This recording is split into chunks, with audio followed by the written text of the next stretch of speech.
Okay, see, I knew I was going to start talking and then it was going to be muted. Cool, cool, cool. Yo, G Coalition, thanks for joining the chat, man. Call it love to be in darkness. Nah, we're not doing that. That's way too much. You like Shadow's Den? All right, cool, cool, cool. Reminds me of Thieves Den from Persona's 5. Mm-hmm. And I think like Thieves Den is like very, very, very popular in itself. RKO that like button, guys, and thank you guys for bringing it up to 10 likes, man. Like I said, from the bottom of my heart, I totally appreciate and love every single one of you guys. Okay, now let's try this out because most of the time I'm like, I have the volume like really down and you guys can't hear it, but um we're gonna take a look at this first. Um, okay. Should I put it like this instead? I think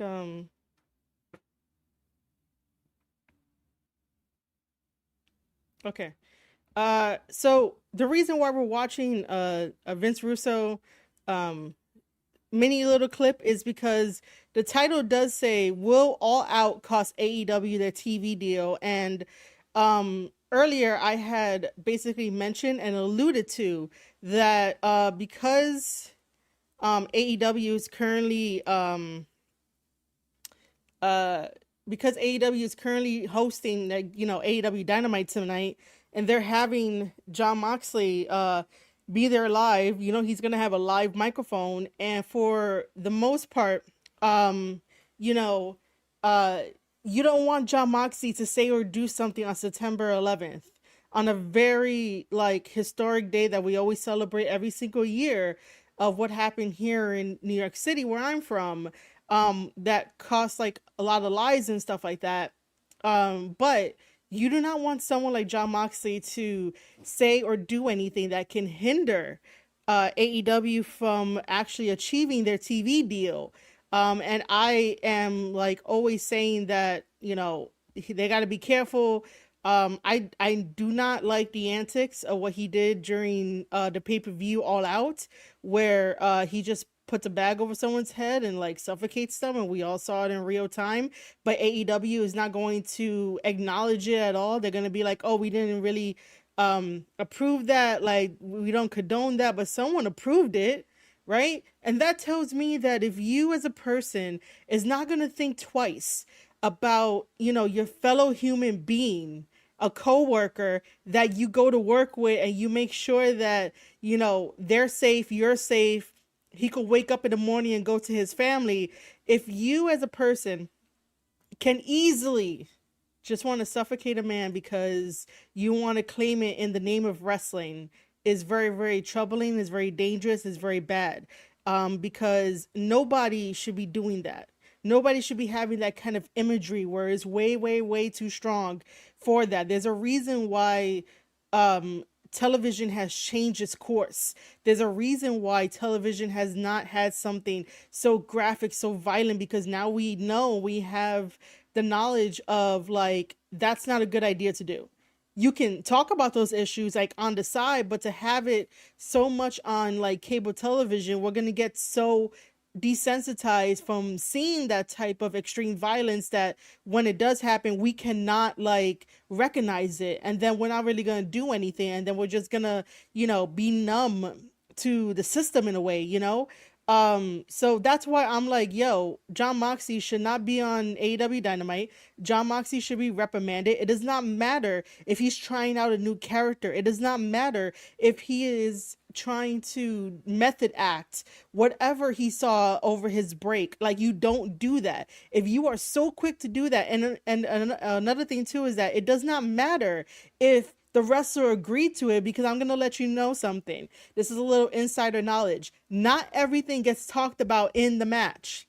So when wrestlers put matches together, which like I personally do not like revealing so much of the industry. I really don't, but this needs to be said because there's a lot of sheep out there in the IWC that ends up just parroting, like an actual parrot, what they see other people talk about and tweet about, and they don't do no research themselves. They don't go to the promotions and be like, hey, can I help out? Can I be part of ring crew? They don't do any of that stuff. So I'm here to tell you that when wrestlers are put together for a match, when it's like wrestler A versus wrestler B, not everything is talked about.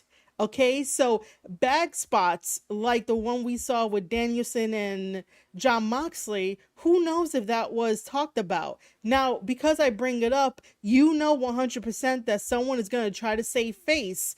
And when they save face, they're going to say, yes, it was talked about, but I'm going to tell you to challenge that, because for the most part, half the stuff that people do in a match are not talked about. Some of the stuff is on the fly. You can tell like what's what, but I can tell you for sure that not everything gets talked about in a match.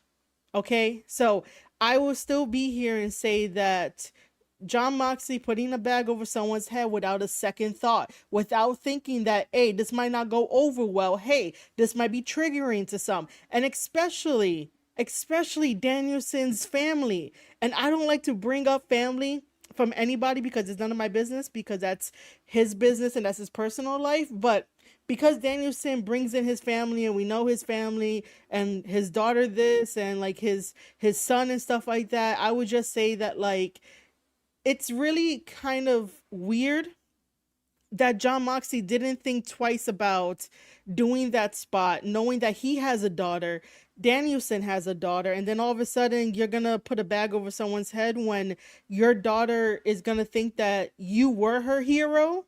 And then all of a sudden she sees this and it changes all the perception in the world. Like this is what I don't understand. You know, when people become parents, I understand that like they can pick and choose what their kid watches, but eventually their kid is going to watch it.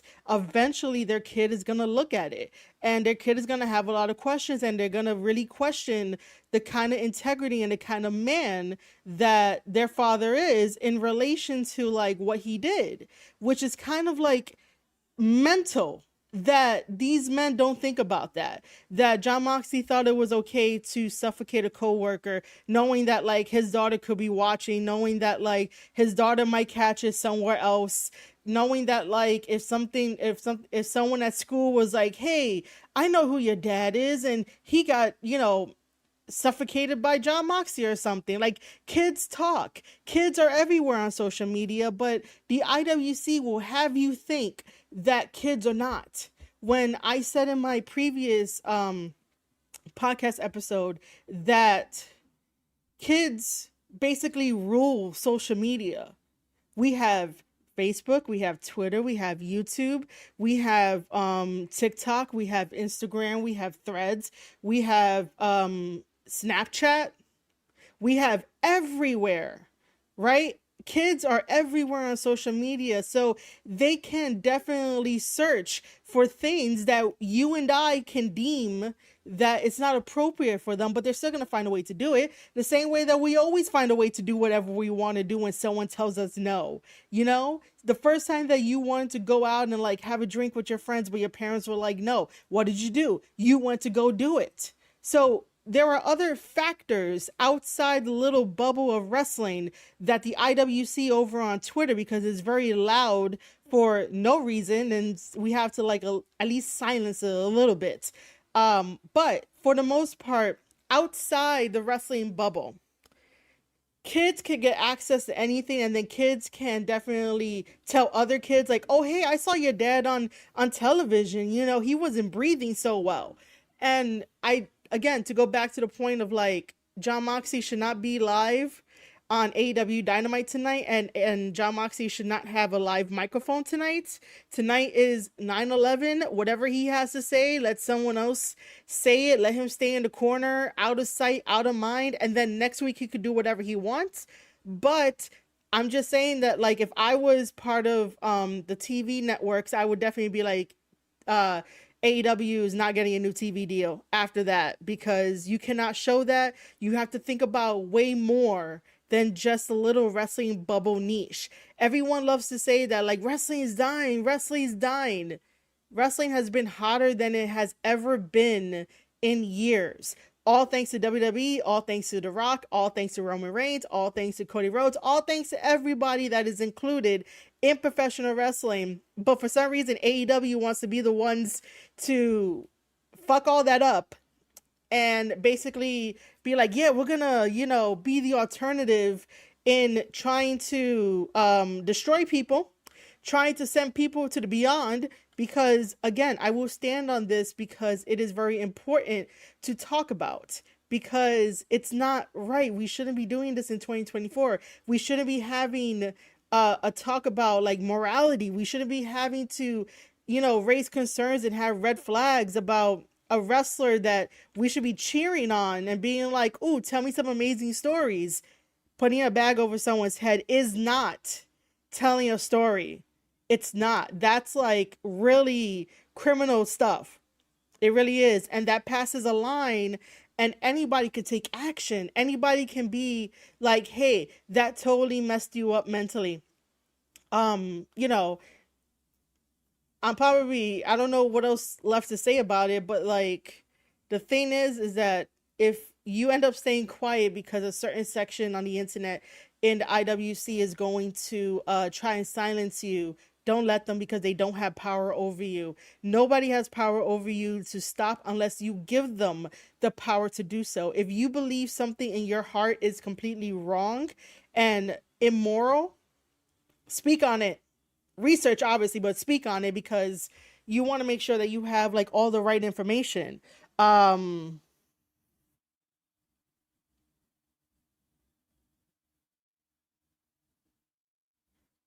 I mean, the F word, if you mean fuck, that's like my favorite word.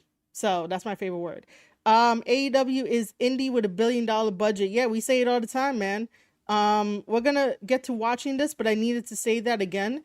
Setting people on fire, bags over people's heads, needle through mouths. What part is wrestling? It's not. Even though like we saw, people get put on fire before, but it wasn't like every single time too, it really wasn't. I should name it Hulk Hogan bald spot. Nah, it's fine. TK doesn't care about wrestlers. Will Washington approve it? I mean, maybe he did, maybe he didn't. It was more like a theatrical snuff segment. Oh, I haven't. Yeah, I did. I haven't heard that word in forever. It really was in poor taste. It really, really, really, really, really was in poor taste. Um, okay, so let me play this, and let me make sure that it is loud enough. .com, where the pros are the pros. It's loud. Just had a AEW all out, all in, whatever, who cares? And they put a plastic bag over somebody's head and tried to suffocate somebody. They put a syringe in somebody's mouth. There was a knife involved. What else? Wait, a knife was involved? I don't.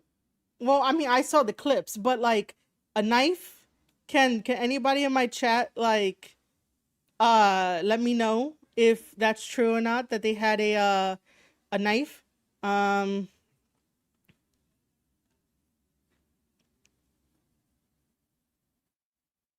mean, listen, for the most part, most wrestlers don't really talk about their match in full, dude. So, maybe it was that it was talked about. Or maybe it wasn't, or maybe it was in passing, but like I'm just gonna say that like not everything gets talked about. Um, I also love Vince, but he had a knife on TV during a WCW Tank Abbott segment himself. Same with having guns on air even. So, okay. So I do know, because some other people have like told me in like comments about the Brian Pillman segment, so that had a gun. But again, we play the whole Star Wars thing of like who shot first and like what really happened. We still don't, I don't even know to this day if that was a real gun, unless someone wants to like mention it to me. By the way, YouTube, don't freak out. We're talking about professional wrestling here and some weird ass like angles about a segment that he had a gun. It's wrestling. We're talking about wrestling here. I didn't know that there was a knife on TV during the WCW Tank Abbott segment. I also know said it best. Somebody's gonna, yeah, someone's gonna die in the ring before anything. But does AEW listen? No, they don't. They don't listen.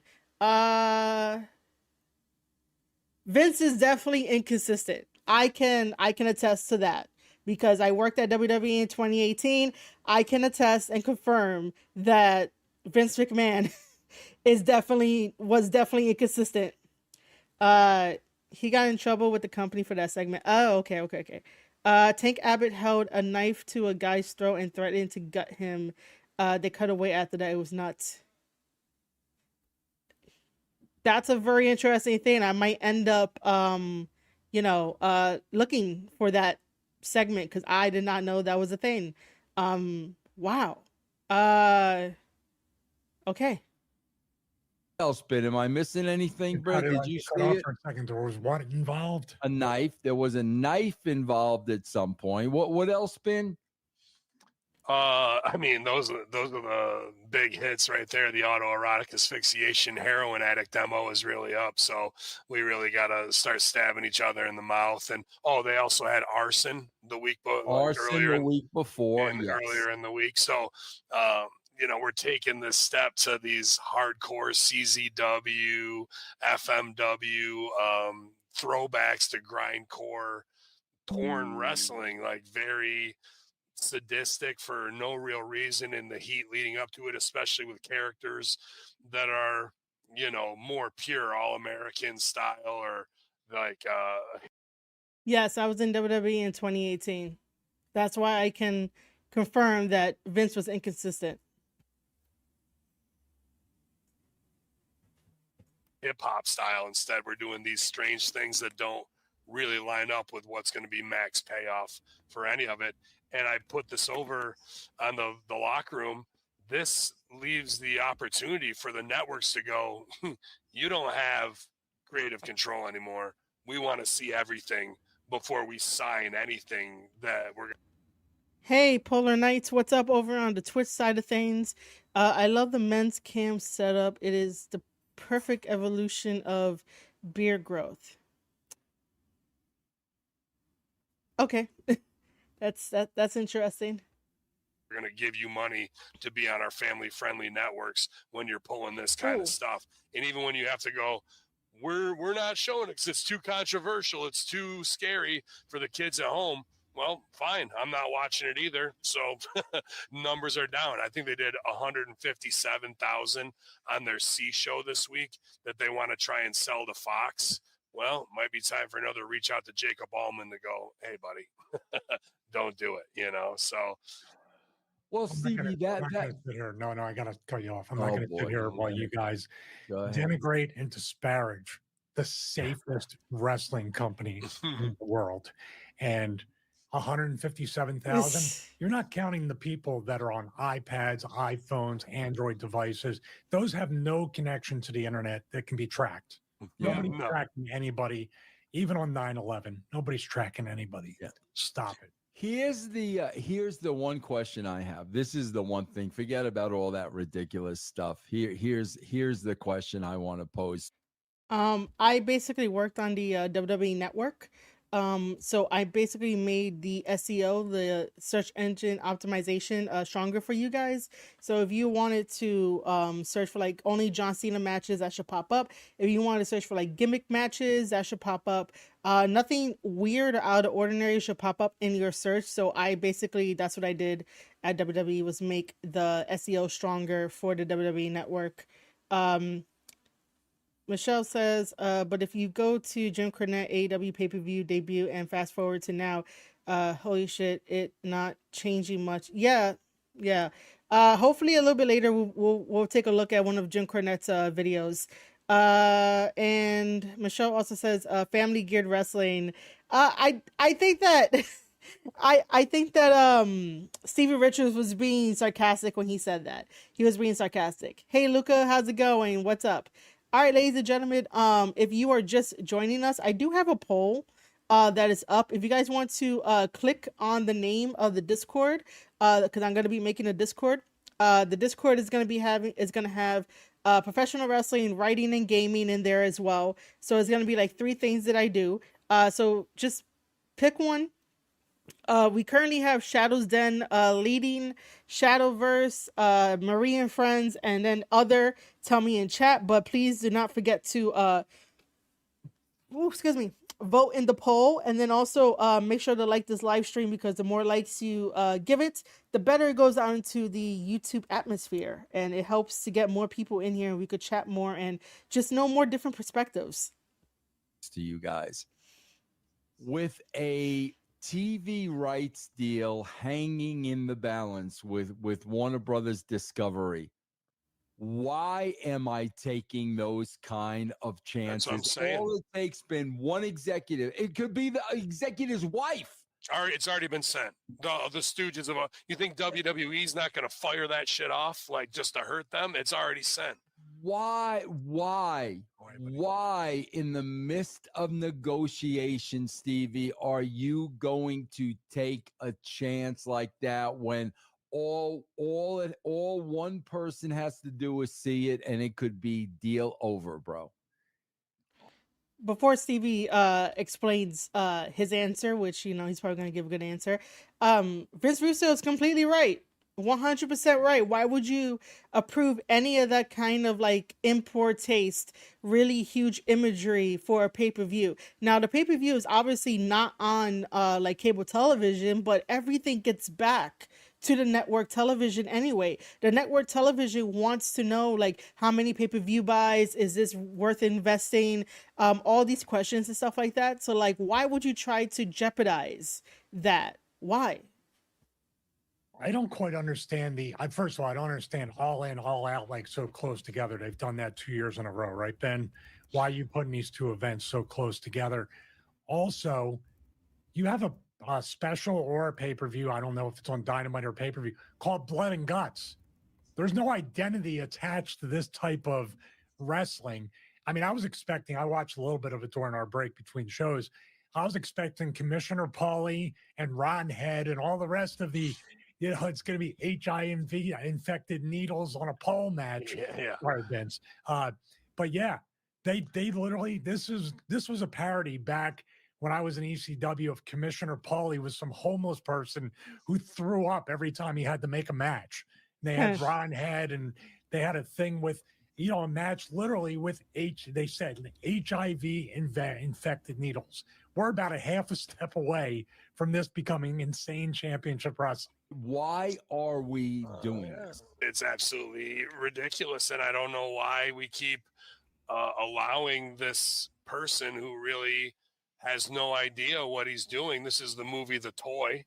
This is just trying to go, they did this in this stupid little Japanese indie, so we're going to bring it there for our hardcore fans who want to see hardcore. Well, that spot is for a guy like an Eddie Kingston, if you're going to do it, or somebody who has to make themselves off of doing mutilation things like a Mick Foley, not your hip hop guy, not your all-American dad, tree hugger. Like, Oh my God. if anything, it should have been a paper bag. Daniel Bryan definitely is against plastic. So, yeah. it's just, in front of the kids stuff again, and then you do what you want to when it comes to a cinematic burning the house down, but then we're supposed to have a match to pin my shoulders for 3 seconds after I burned your house down.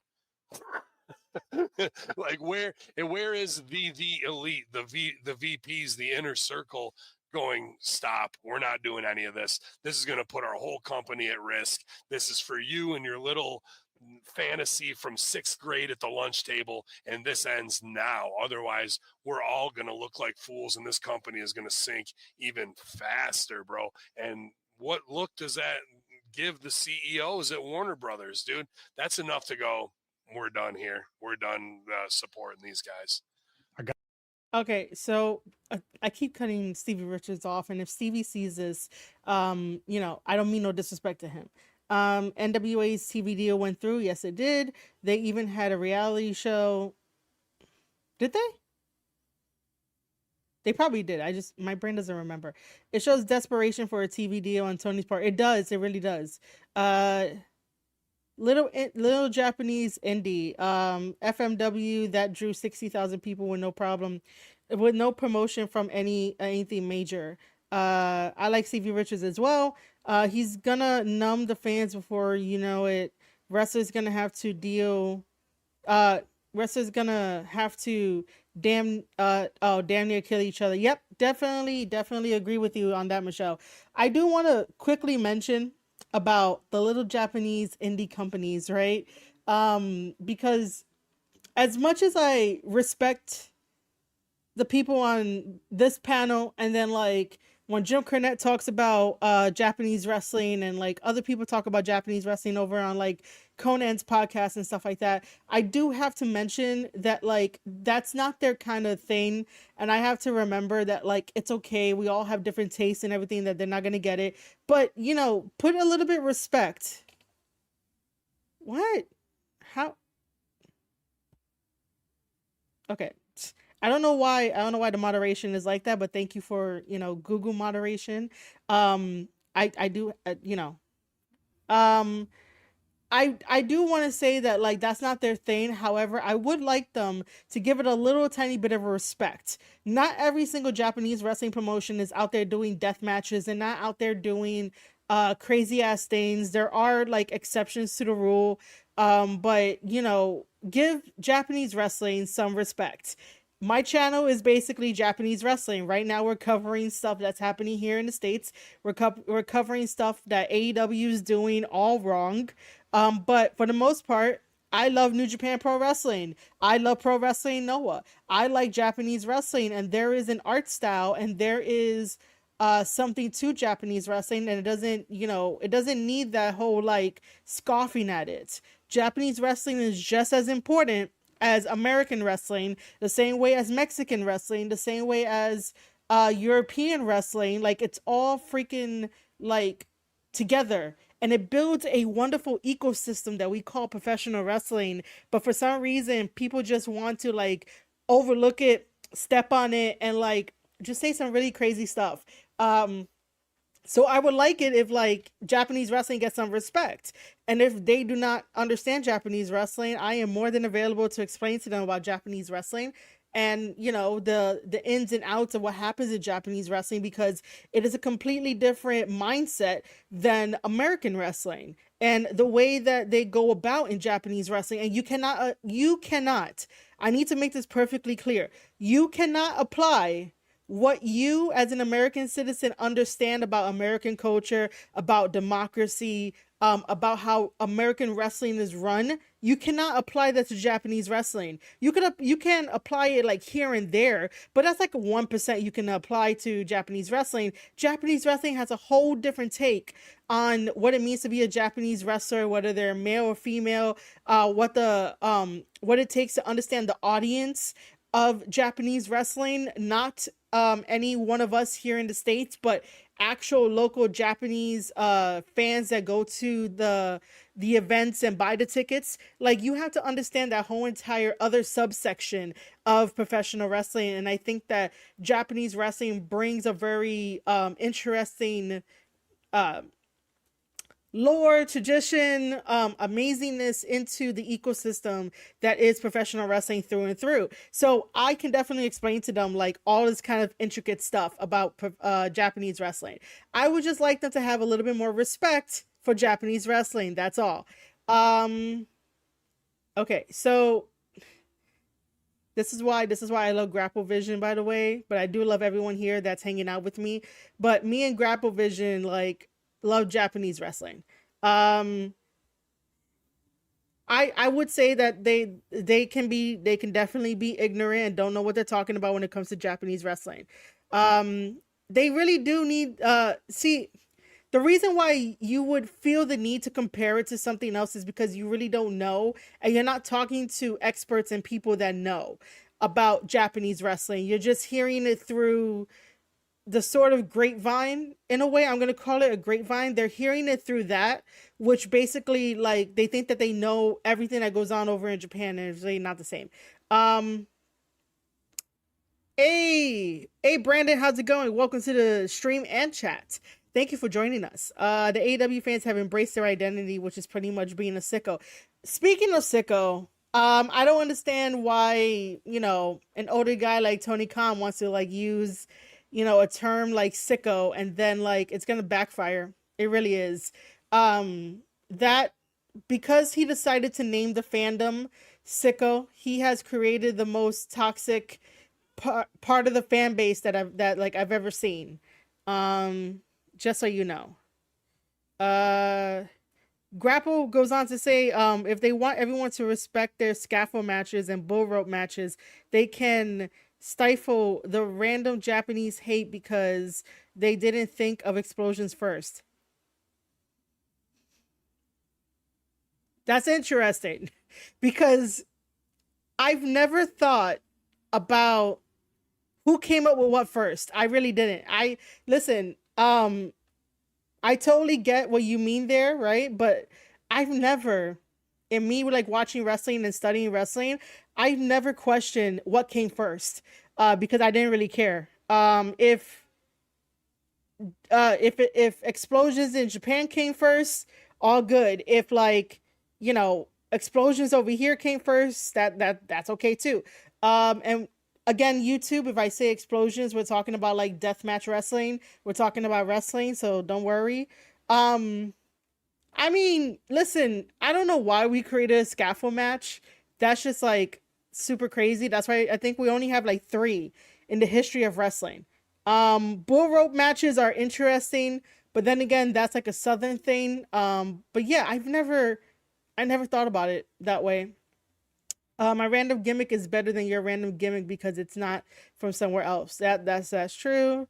The entire situation is wildly different there. They all have a go if a Japanese wrestler won't learn the language to wrestle, but they won't even watch the match. Yeah, you know, love Kabuki back in the day. I would have to like watch the matches. I love the Southern style too so much, but I don't get why they had to just lie to prop up their style. It's just one of those things. Like I get it. I get your perspective. I totally get that. I guarantee that if Crockett thought of explosions first, that shit would be talked about how great it is by the same people who bash it now.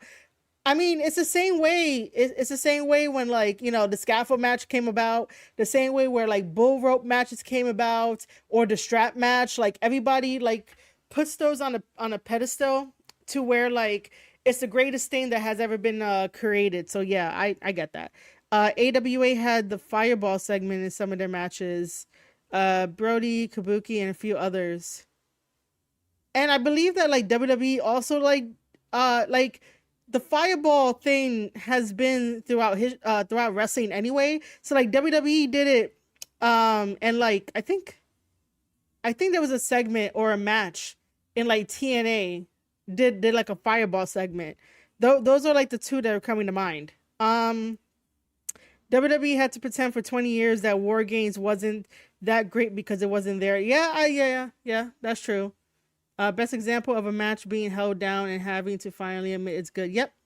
All right, let's continue. But yeah, dude, I totally agree. I get it. I just wish that like they can reach out to me, or maybe I have to reach out to them to be like, hey, if you're gonna talk about Japanese wrestling, let me be on the panel and let me give you like what goes down.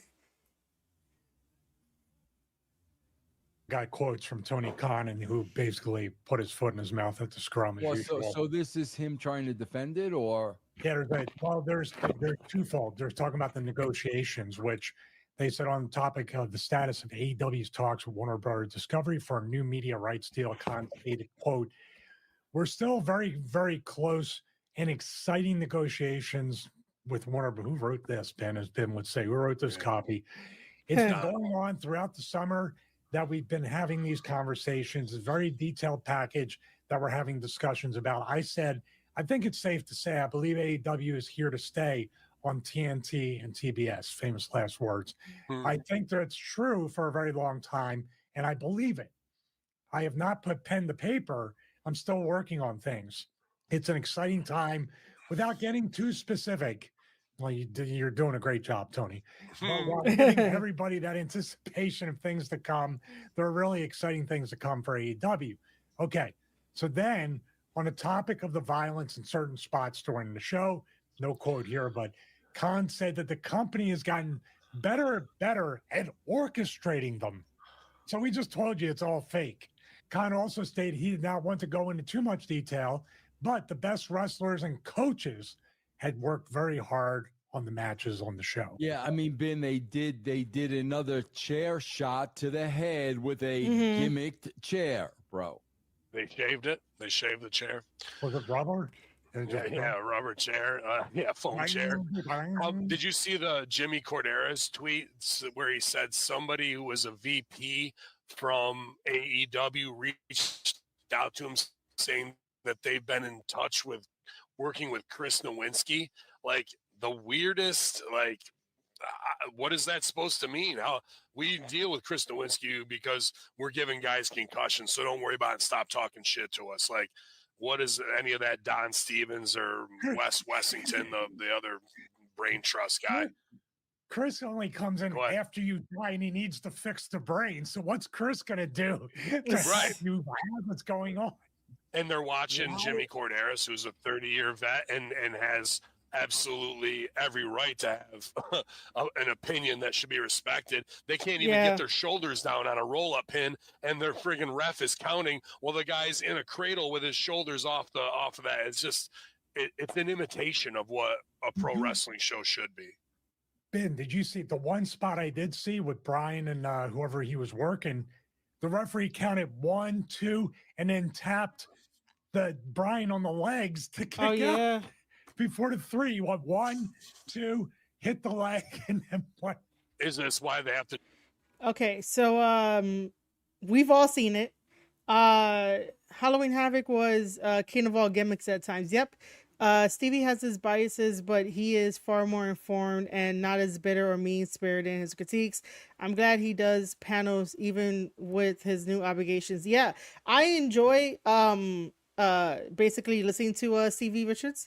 But I mean, I don't know if he ever talked about like Japanese wrestling. But I will say this though, that what was I gonna say about that whole thing? I mean, I need everyone to pay attention. Everyone that has been viewing this so far, I am going to say this very, very nicely, and I'm probably gonna say it once, or maybe I will say it over and over again. You cannot gimmick a chair. I do not know who started that misinformation, and that is definitely misinformation. I don't know who started that in the IWC.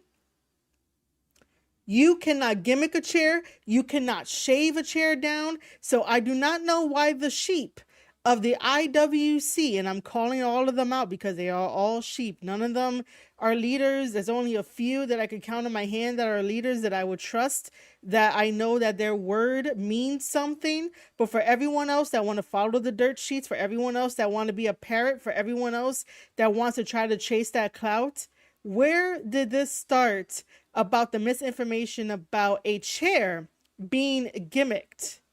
Now, the thing is that when venues, stadiums, and arenas have chairs,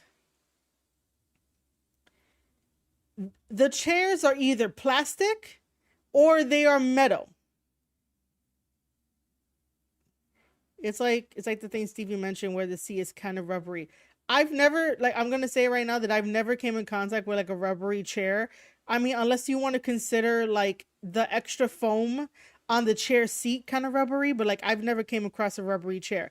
I've come across metal chairs, plastic chairs. And you want to know how I came across it? Because I go to wrestling events. I help out. I am part of ring crew from time to time. Like I help out. I bring the chairs back. I put the chairs up if I need to. you know, or even going to like a regular event. You have plastic chairs and or metal chairs.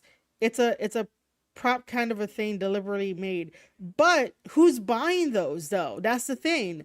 I could tell you right now that no promoter, whether they are a billionaire, millionaire, trillionaire, someone that has like less than little to nothing in their bank account, they are not buying a gimmick chair. You really cannot like, you know, buy these things. You can't even like sand down a metal chair. So it is metal, it is plastic. You know, no promoter is going to buy these chairs to try to make anything safe. Plus anyway, why in 2024 are we accepting that it's okay to take a chair shot? Why? Now you could take a chair shot on your back, on your legs, on your arm, on your ankle, you know. But for some reason, like it's okay to take a chair shot directly to the head, knowing what we know now when it comes to CTE. And it's sort of like, you know, astonishing that people would just parrot off of what they hear on the internet or what they see on the internet with no research, no evidence of like, hey, it could be done. You know, here's XYZ. They automatically want to be like, oh, well, you worked in the business. You should know, because I just want to say that there are gimmick chairs when in fact they're not. You know, there is no gimmick chair. So please stop saying to people that have worked in the business that there are gimmick chairs. If you are not going to provide any type of evidence, then stop talking. It does not help anybody by saying that you can gimmick a chair. If this was like theater, like Broadway theater, you can definitely like have the wooden chairs and like have that as a prop, and when someone sits on it, it falls apart. But if you have a metal chair, you can loosen the legs if you need to, you can take that apart. But if you're gonna whack somebody over the head with it, you cannot gimmick that. It's the same way of like, you know, well, I can't say it's the same way. I was gonna mention how like football helmets have a lot more cushion and padding in their helmets because CTE is a real thing. Now, for some reason, you know, people are like, let's celebrate this, and let's not celebrate this. Not at all. Like, it still hurts. It still messes with your, you know, your body. And if you get hit straight on the head, that could cause a lot of different damages that you're probably not going to know right away, and it's going to be over a period of time. But I will say this again, you cannot gimmick a chair. Even if you try to sand it down, it's not going to work. Sandpaper is not really made for that, you know? But you cannot gimmick a chair. Stop telling everybody in the IWC that you can gimmick a chair. If you're not going to provide any kind of evidence, then don't say it. Do not spread misinformation, because that's not a thing. And it's kind of annoying that like these random IWC sheep people would flock to people's posts and comments and try to shut them down with the tiny little voice that they have, and people just cower back and let them do what they want to do. No, even wrestlers should be stepping up and being like, we don't gimmick chairs. Chairs hurt. They actually like freaking limp, or they you know, hold their head. That sound is not fake when somebody hits a chair over someone's head or over someone's body, you know, like it still hurts. It's not, you know, gimmicked. Ricky Morton getting hate for, you know, telling people to stop taking headshots directly is also another problem.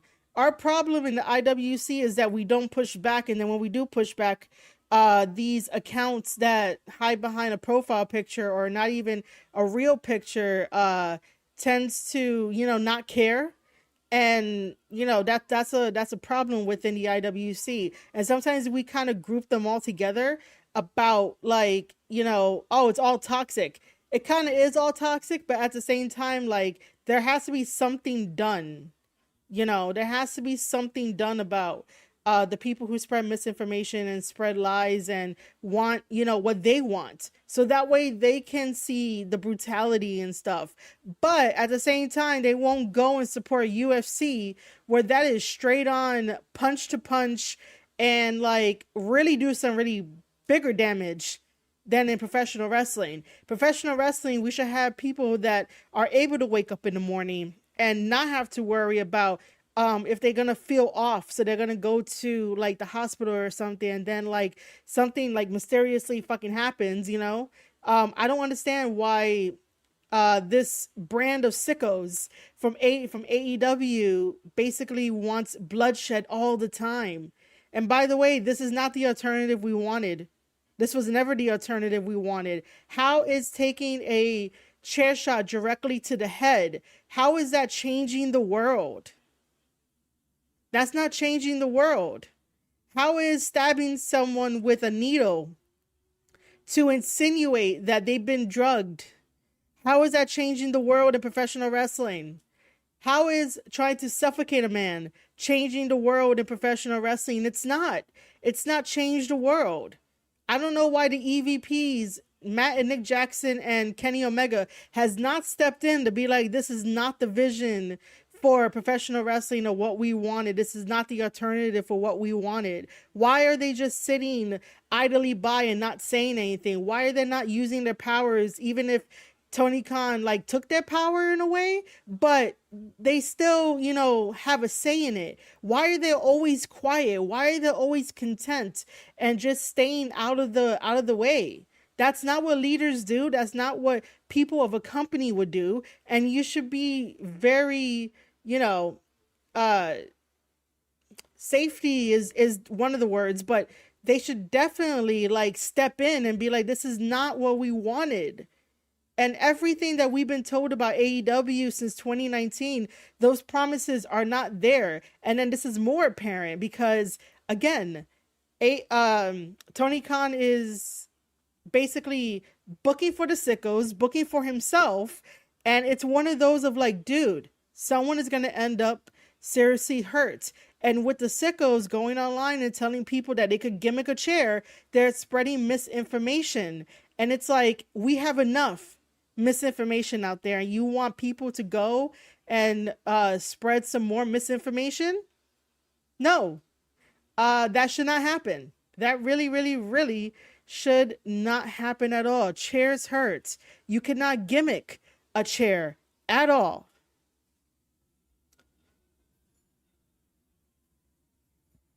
To deal with Chris Nowinski because Daniel Bryan is so shell-shocked that the ref has to give him an Iggy to kick out? I've never in 31 years and then afterwards doing this kind of stuff, I've never seen anybody literally tap the wrestler during the count. And Yeah. Count like And Logan Paul, two, like loud to make sure to kick out. Yeah. But and Logan Paul, the Iggy means that someone gives you a signal to do something inside the ring. I just don't understand, man, with everything we know now, why are you messing with the head at all? Gimmick, no gimmick. Why are you messing with the head at all, bro? All right, that was that segment.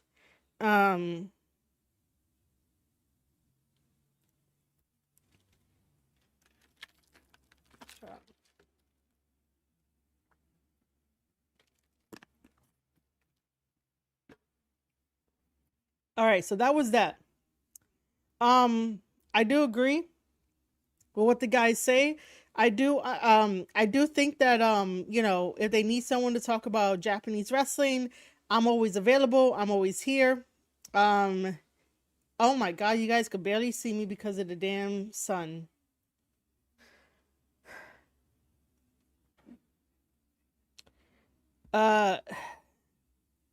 Let's take a mini break.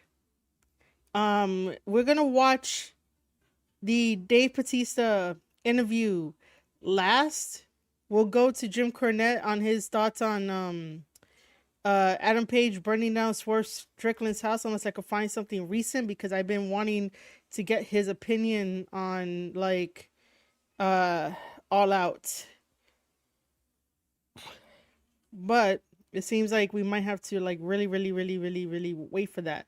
The only reason why I turned off the camera is because that sunlight, I am going to try to do something about that sunlight, but I can't make any promises. I can't make any promises, but I think that the latest one is definitely reviewing Adam Page burning down Swerve's house, which um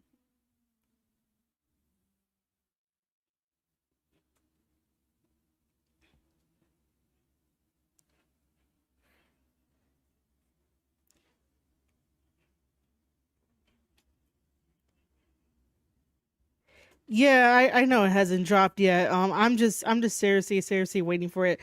So while we take this mini break, ladies and gentlemen, please do not forget to vote in the little tiny poll that I have. Is for Discord community community names. I could talk. Basically what it is I'm trying to create a Discord community to have everyone and anyone come on in, chat about wrestling, chat about writing, chat about gaming as well. And basically I need a name. So right now we have ties. Shadow's Den and Marie and Friends are tied, and Shadowverse and other Tell Me in Chat are tied. So if you are just tuning in, please make sure to vote for a name for the Discord community, and then hit that like button so that way it could go more into the YouTube atmosphere. And give me a couple moments to try and get this sun situated so that way it doesn't look like I don't exist and I become Marie Sunshine. So yeah, thank you.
This sun situation is annoying.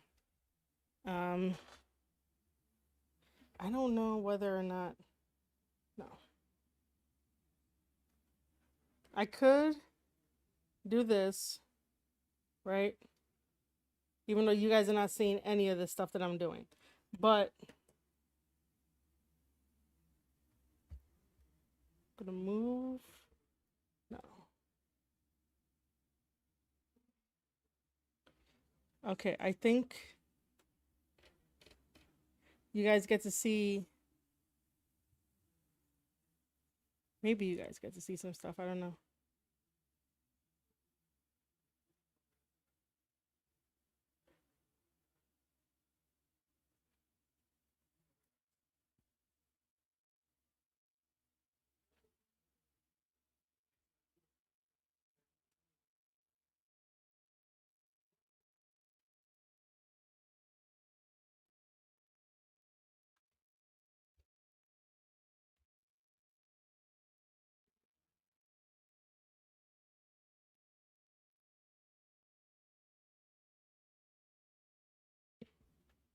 I think that's better.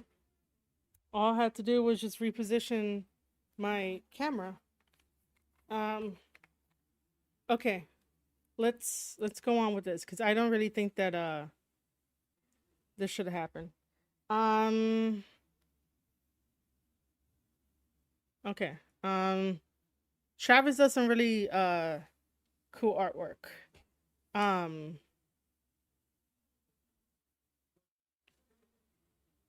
So yeah, again, if you're just joining us, we are listening to Junkernet talk about Hangman Adam Page burning down Swerve's house. Again, YouTube, it's about wrestling and for wrestling, so don't get too, crazy.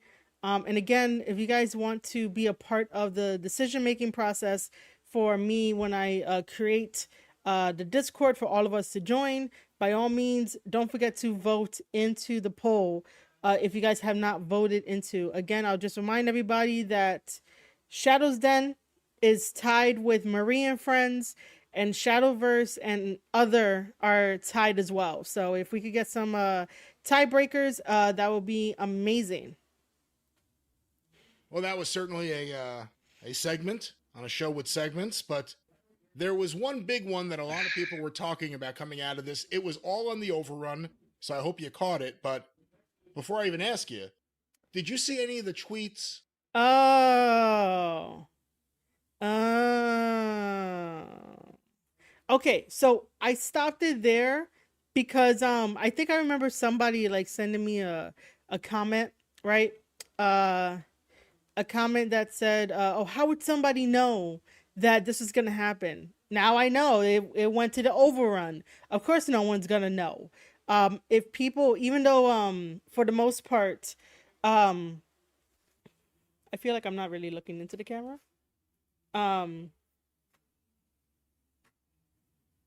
So for the most part, I do know that people know that AEW does have like an overrun in a way, but like I don't really think too many people care or remember. So because they put the burning house into the overrun, 660K ratings could not save them, and I was completely right.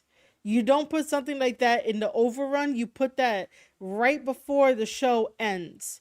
And this is where Tony Khan doesn't know how to do match placement and how much time for each match and break it down for each match and stuff like that. Like, man. All right, you dig Shadow's Den? All right, in my mind, Shadow's Den and Shadowverse are like the two that I might want to go with. But I don't know. I need everyone's vote to let me know which one is the stronger one. But back to this segment here. Yeah, if you're gonna put something like that into the overrun, that's bad. It wasn't the same house in the shot. A lot of people have been like trying to figure out if it was the same house. I don't really care. Someone's house got burned down.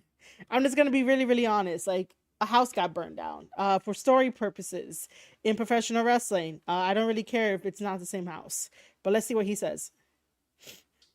Earlier in the day from Swerve Strickland. Well, no, but fortunately they had played the video. Did you skip over the video earlier? Because they played it. Oh, I didn't know. Did they play it on Dynamite? Yes, they played it in the program. Well, we skipped over that too because I was going to tie it into this segment that we're talking about to make it more concise and more easily understand, digestible for the audience, Brian. Earlier in the show, they had played a video of Swerve all humble and babyface with Nana, his manager, standing in front of the house that he grew up in, his childhood home, and had pictures of him in the home. Mm-hmm. I'd like to see some pictures of Swerve in a home, but no.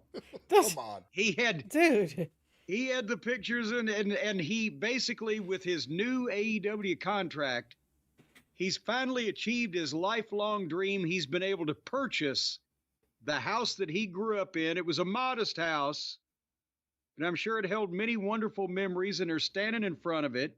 Mm-hmm. And you get a real good look at it. And you know, that's a happy thing that happened, and he wasn't too over the top with it, but that's what happened, right? So then, as you said, 10 o'clock, the regulation program is already over with, and if you didn't DVR, but fortunately, I've enjoyed the antics of the Dunphy family on Modern Family, so I've been recording that, and I was able to see this part of the wrestling program. They're doing a contract signing with Swerve and Paige, and Swerve comes out and sits down at the table, and they play Paige's music, and he doesn't come out.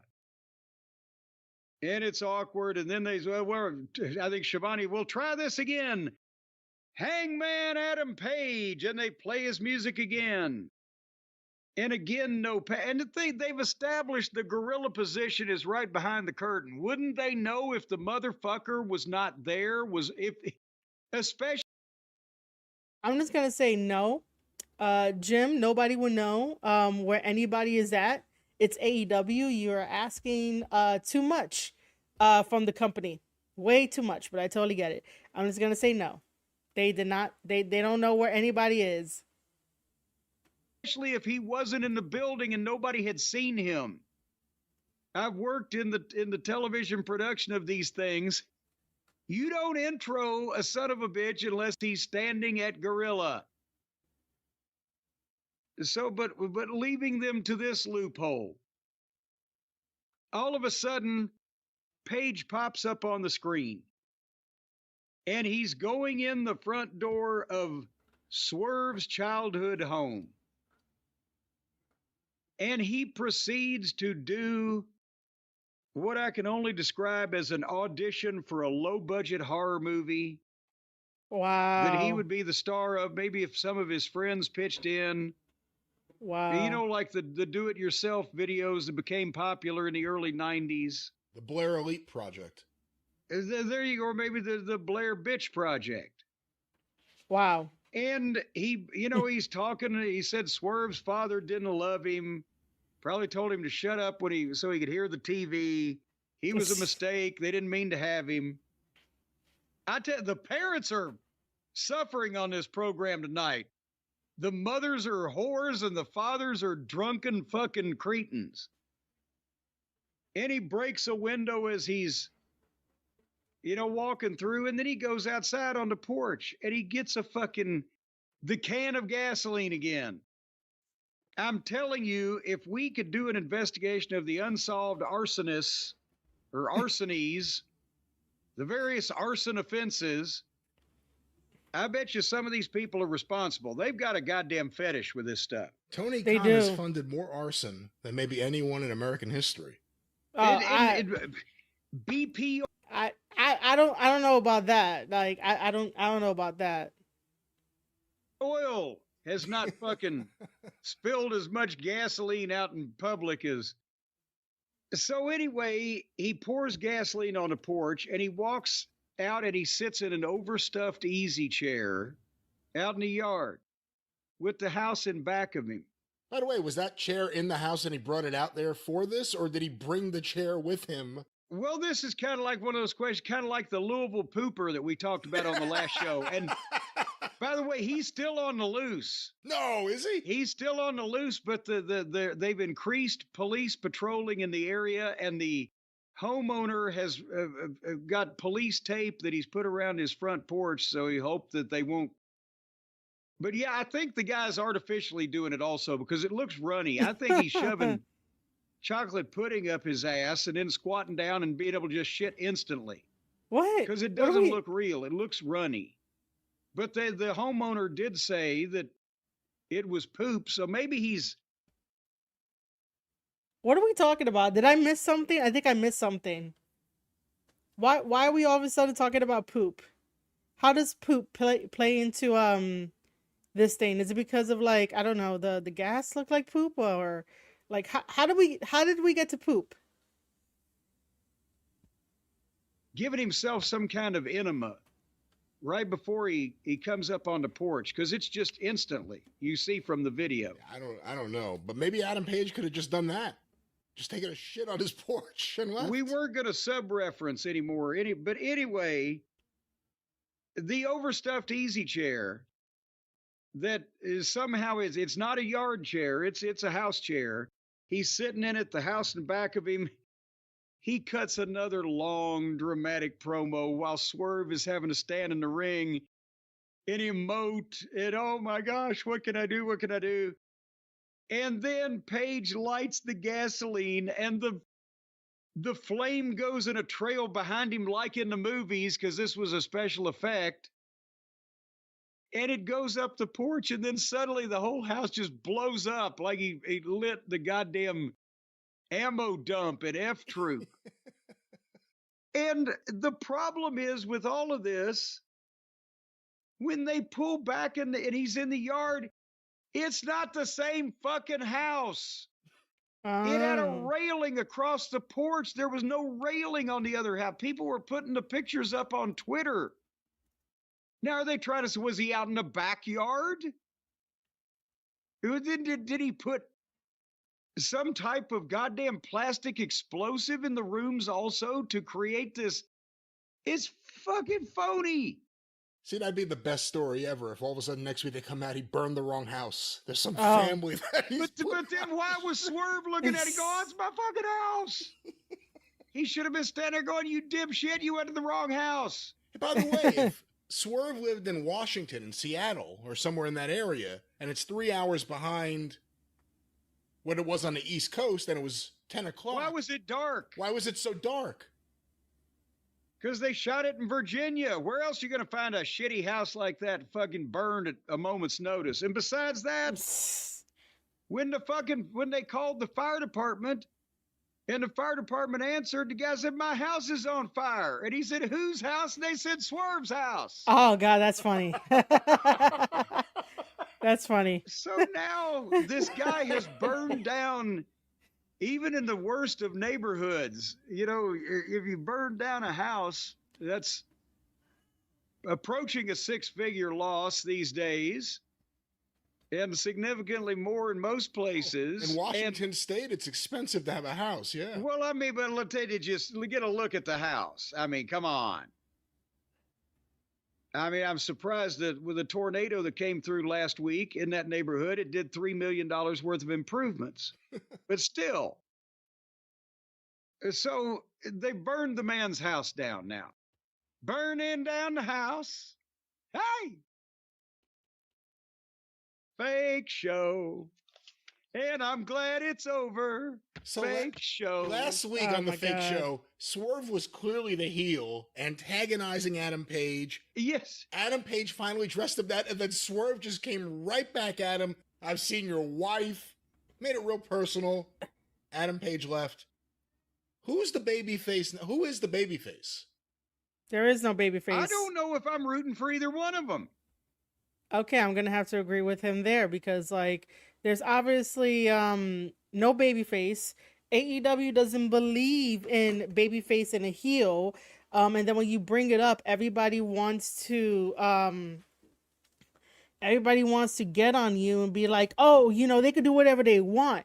They can be whatever they want. They don't have to be babyface or heel. Well, guess what? Since the beginning of time of us creating professional wrestling, we created this, okay? We created professional wrestling.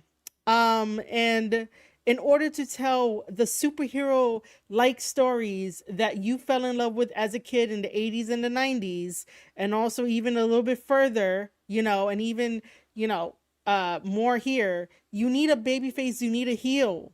You need that time, that old time classic, the fact that we don't have a babyface or a heel makes it kind of weird to root for, somebody. Like, who are you gonna root for? Like, you need to understand the clear motives and motivations of why they're doing what they're doing. Right now it's supposed to be a blood feud, but there's no blood feud about it. Okay, you visited someone's house and you did the creepy thing. You did the Randy Orton thing by going into the house and being like, I seen your wife, I seen your kid. Okay, cool. You could have just been invited over to the cookout if you wanted to see my wife and my kid. Like, you see how easy that is? Like, it makes no sense to escalate it makes no sense to escalate an imaginary blood feud just so that people could be like, oh my God, this is the best story ever. And then when you ask them, like, hey, what is the story between Hangman Adam Page and Swerve? They can't tell you. They really cannot tell you. Drinking someone's blood does not make it a blood feud. And by the way, that is very unsanitary. And I do not want wrestlers drinking another person's blood unless it's like Kool-Aid or like fake blood or something. But you do not want to drink someone else's blood.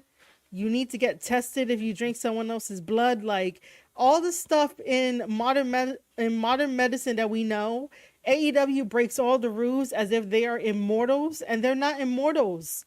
They're human beings like the rest of us. But no, Hangman Adam Page has to drink some blood to be like, I'm hardcore, I'm tough. Bro, you haven't been tough since Jay White exposed you so many years ago in like 2015 and in New Japan Pro Wrestling. So like, you can't get your tough card by drinking some blood.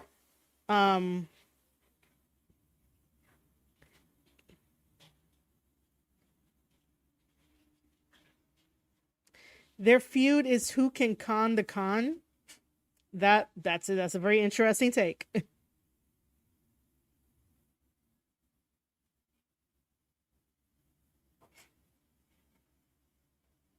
Yeah, hey Gia, what's up? Thank you for joining the stream and the chat.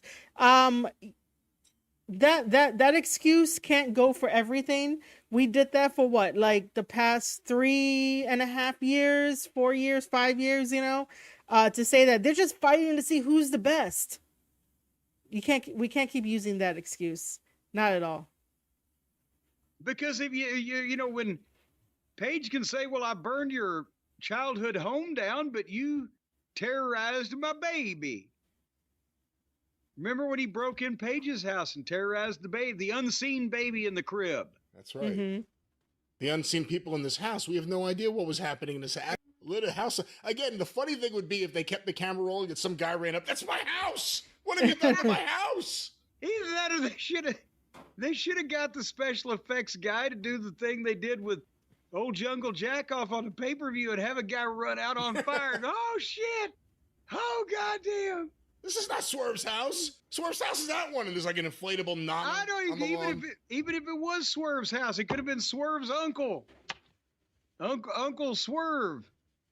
And he could have fucking run out. Oh, God damn it. So, again, they have the pay-per-view in a few days.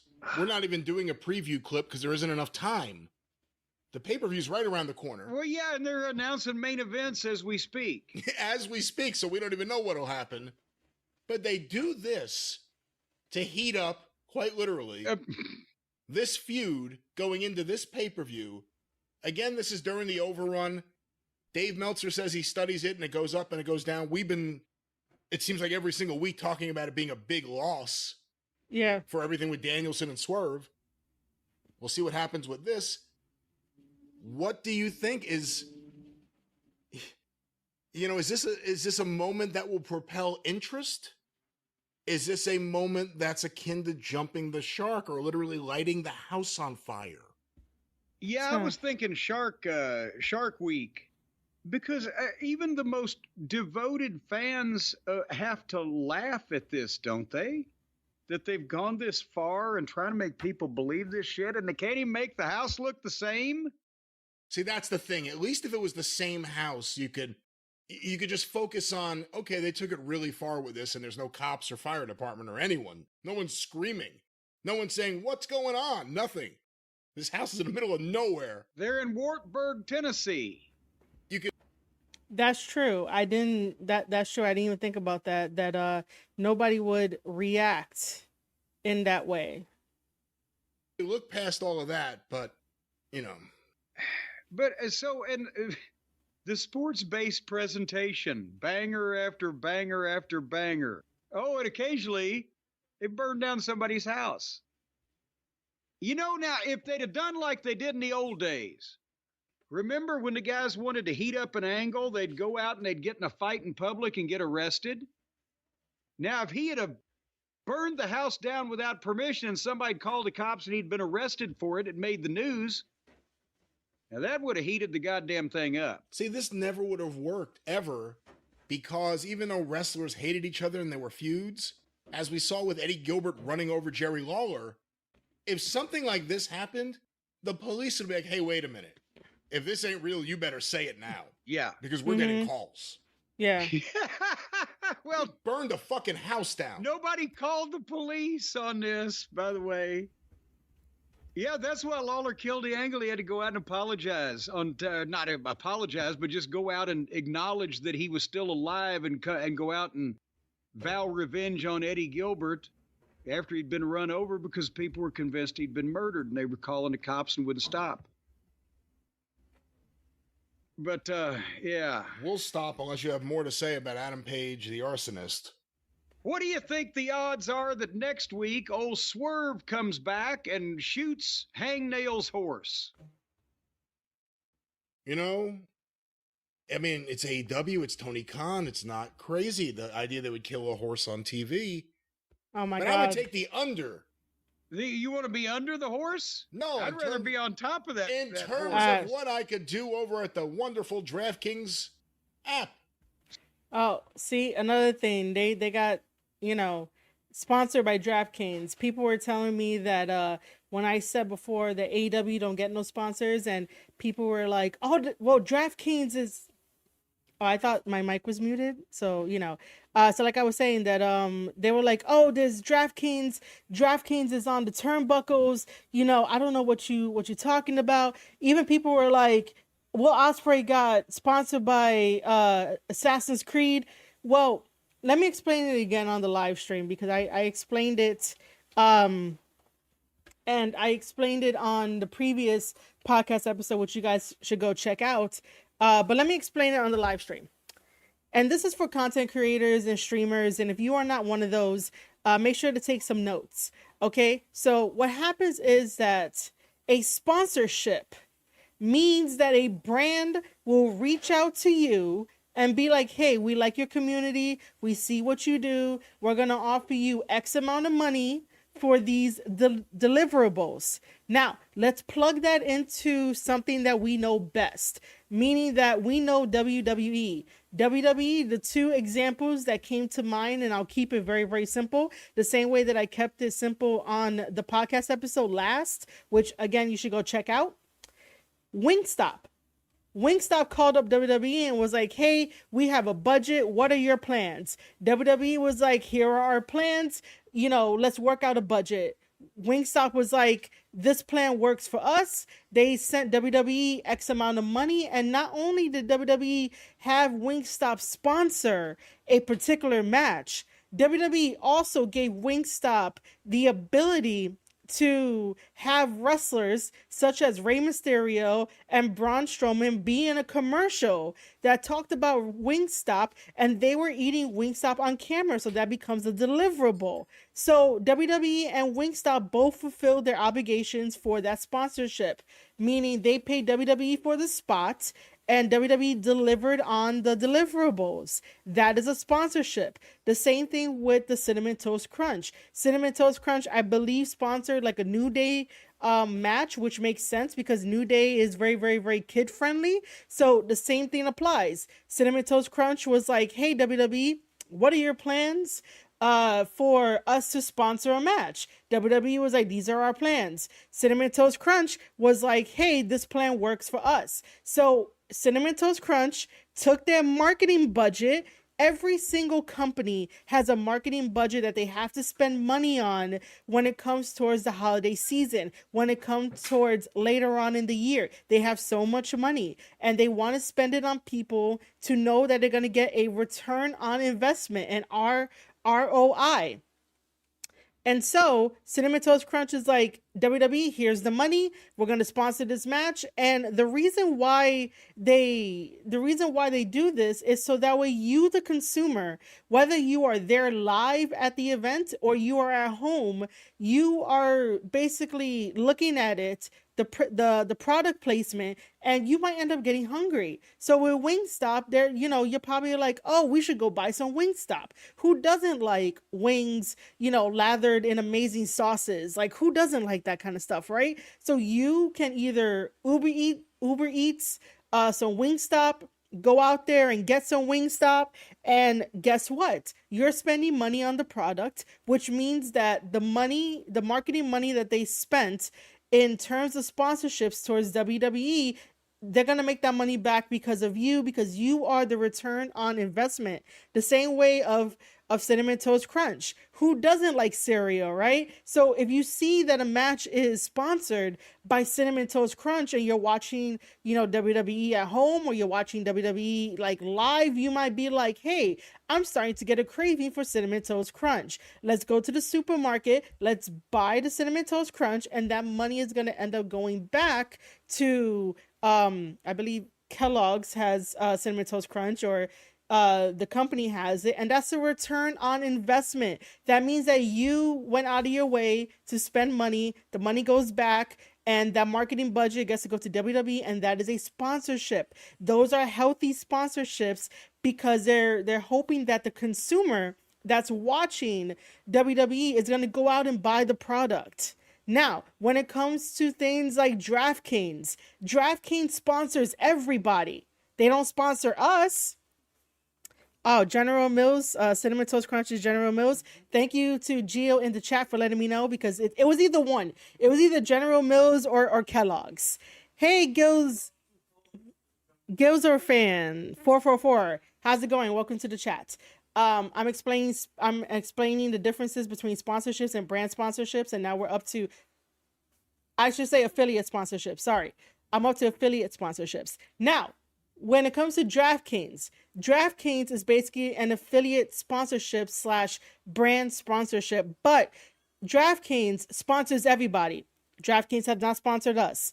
But if they did, I don't know, I'll think about it. But if you have an addiction towards gambling, please gamble responsibly. If you happen to, go on DraftKings, because DraftKings is all about gambling. But DraftKings is basically a brand affiliate sponsorship that when they partner with somebody, they partner with them because they know that they have a lot of fans. They know that their community is active. So that person is going to basically read out what they want them to do. So they're like, hey, this is sponsored by DraftKings, and if you click my link, you will get all these benefits, and if you spend $5, you can end up getting all this like cool stuff, right? So what happens is that when you click on that link and when you sign up with your $5, the person that's telling you to click on their special link is going to get a commission out of that. The company has already made their money because people are already spending money on the site and gambling on the site. And again, please gamble responsibly. But the company already has their money. So the person who is telling you to click their link is basically making a little more revenue on the side, and they're getting a commission for that, and then the brand like gets the rest. It's very, very, very similar to us being sponsored by Uno, which Uno has sponsored this stream and the previous streams before. And I say, hey, go click my link, download the game Uno. Let's crush some goals and get up to level 10. And that would help me out greatly. If you ever wanted to know how to help out a streamer or a content creator directly when they say to, hey guys, we're sponsored by Raid Shadow Legends, we're sponsored by Uno, we're sponsored by, Monopoly, we're sponsored by Fortnite. And when you go click that link, it helps out the creator gets a commission. So there is a difference between a sponsorship. So when I say that AEW does not have sponsorships, they don't have sponsorships.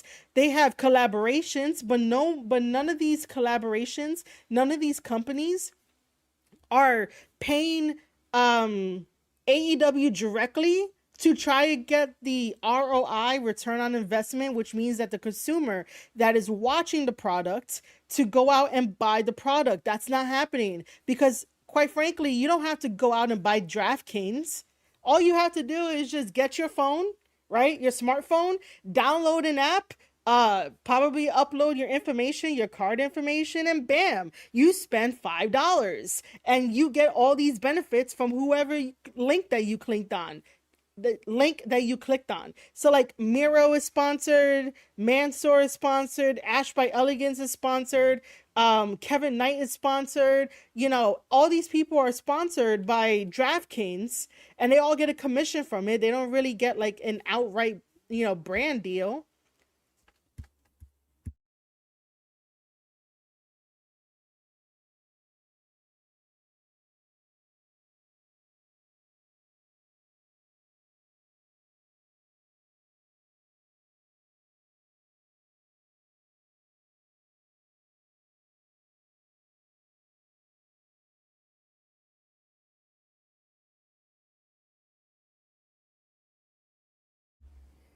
Okay, so basically that is the difference between what DraftKings does and what sponsorships actually do. And also, to bring up another point, is that even YouTubers that have nothing to do with sports, because DraftKings has like NFL and wrestling and boxing and all this kind of different things.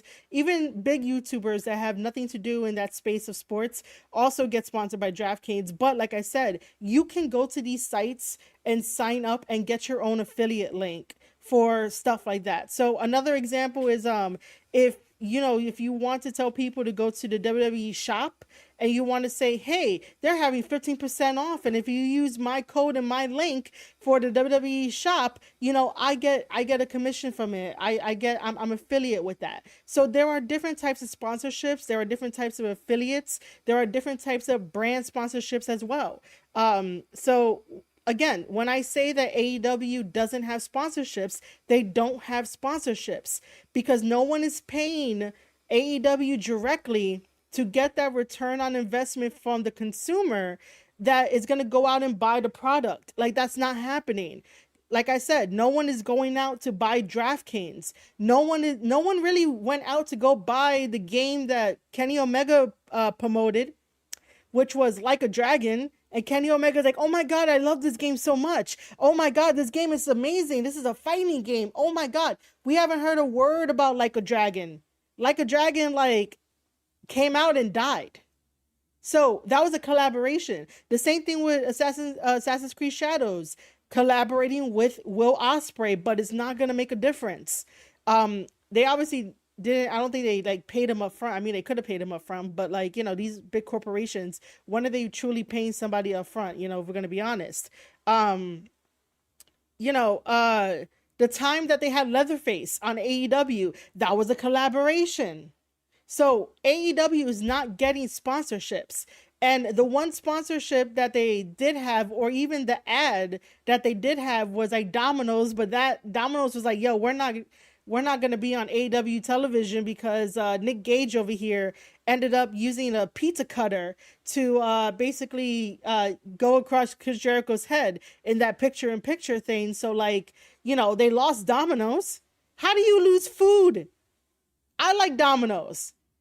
Guys in chat, like, let me know if you like Domino's. Like, I like Domino's. I like Papa John's. I like Little Caesars from time to time. But like, it's the idea that there are different sponsorships, there are different brand sponsorships, and even affiliate sponsorships. And again, if you are not a content creator and you want to talk out your ass, just know that there are people here to tell you that you're wrong. Let me go and read some comments here. AEW should be sponsored by Lowe's. I guess. And AEW got Woo Wings. Oh, they still do?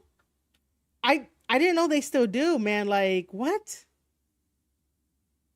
Bourbon sold separately, yes, of course. And also, please drink responsibly.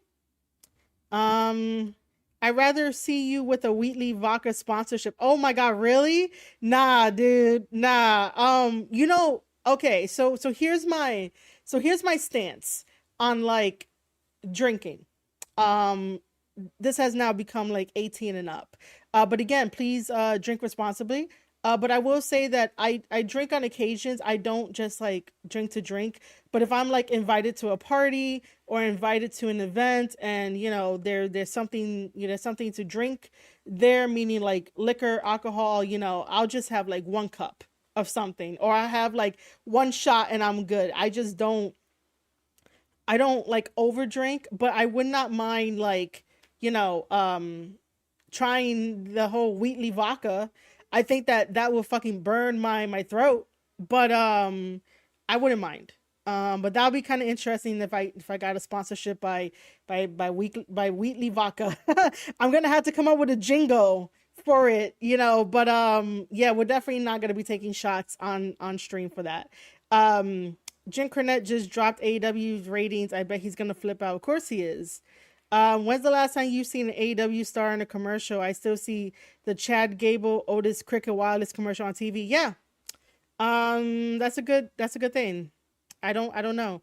Yeah, Jungle Boy swinging on Lowe's ladders. Hard pass, but funny. Michelle, that's funny. Yeah, Woo Energy, that came and gone, but I believe the reason for that was that Ric Flair and company saw that like they were losing money. They weren't making money by doing that. Yeah, they lost the Domino's commercial. Domino's is okay, better than Frozen. Yeah. Papa John's, yeah, I'm a Papa John's person. Marie, she's talking about AEW furniture. Thoughts would buy it. Yeah, I realized that. I was just like, okay, so I like wine, but I don't think I told you guys what kind of wine I like. If there's red wine, I'll drink it. If there's white wine, I'll drink it. It doesn't really matter. Red or white, it doesn't really matter to me. But I am more of like a wine kind of girl. But I don't mind like trying something else, that's gonna be okay. AEW paid to have that furniture made. Homemade pizza, yeah, man. I haven't made homemade pizza in a while. I haven't made homemade pizza. So I'm guessing that the rest of this Jim Cornette thing is the DraftKings, right? I'm guessing. Well, then one of them's bound to, so you're gonna win. See how that works? I got the whole thing covered. Now, wherever you get your favorite apps, okay, you will know that. And do this. Anybody can step up and place their bets, ladies and gentlemen, because if he does, okay, boom, you win. I got a loophole here for you, pal. You want to know what it is? Yeah. I figured this out. If you bet individually, how many people's on a football team? Is it 11 or 12? Okay, don't so You don't know. You're a sports fan. How do you not know how many 11 players is going to thinking about? But it'd be hard to top Wahoo and Ernie, wouldn't it? And then, well, and the ever popular fucking Otis Sistrunk. That worked out for everybody in Georgia. It's hard to top Wahoo and Ernie because they were actually really good players who ended up being Really okay, good. so One of them too. And that way, certainly, somebody's going to score it. Well, I guess unless it's a scoreless game. Only on major gambling centers. In New York, call 877-8-HOPE-NY or text. okay. Wow. That was something by Jim Cornette. So the last thing that we're gonna do before I completely tell you guys that I love each and every one of you guys is listen to the Dave Bautista interview with Chris Van Vliet. That's gonna be the last thing. So before I play that, please make sure to vote. I have a poll here that has Discord community names. You can either vote for Shadow's Den, Shadowverse, Marie and Friends, or other, which you would tell me in chat, and hopefully I remember the name that you tell me. So basically what I want to do is to create a Discord community with everyone that has been so amazing to me, and like have everyone in one place. You know, basically, it's going to be about wrestling, writing, and gaming. I like to game from time to time. I definitely love professional wrestling. I definitely want to take you along with me on my professional wrestling journey, from being like media press at MOW, having these live streams so that way you never miss a live stream, and maybe, you know, some behind the scenes stuff and all that kind of stuff, right?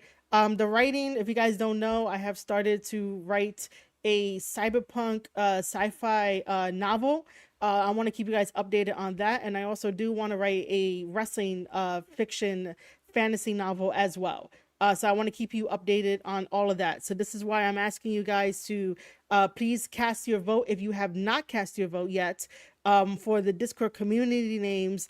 Right now we have Shadow's Den leading, we have Shadowverse and Marie and Friends tied, and then other is obviously not doing so well. But again, guys, if you are just joining, I'm Marie Shadows. This is the Square Circle Podcast on YouTube. Thank you for being here and chatting with me, and even casting your vote into the poll. And then also hit that like button if you are enjoying what you are watching, what you're hearing, and if you definitely agree with me. If you don't agree with me, that's totally fine too. Shadow of a boot. Nah, we're not Canadian. I'm not Canadian for that. I say in a very lovingly way. Okay, so this is, oh yeah, I saw Denisha's thing. Yeah, John Moxley is definitely talking, even though he shouldn't be talking tonight. Marie and Friends should be for Discord. I will be there. I was thinking about it, but I don't know, man. Like, I want something to catch on. Like, the Discords that I'm in, they sound like really, really cool.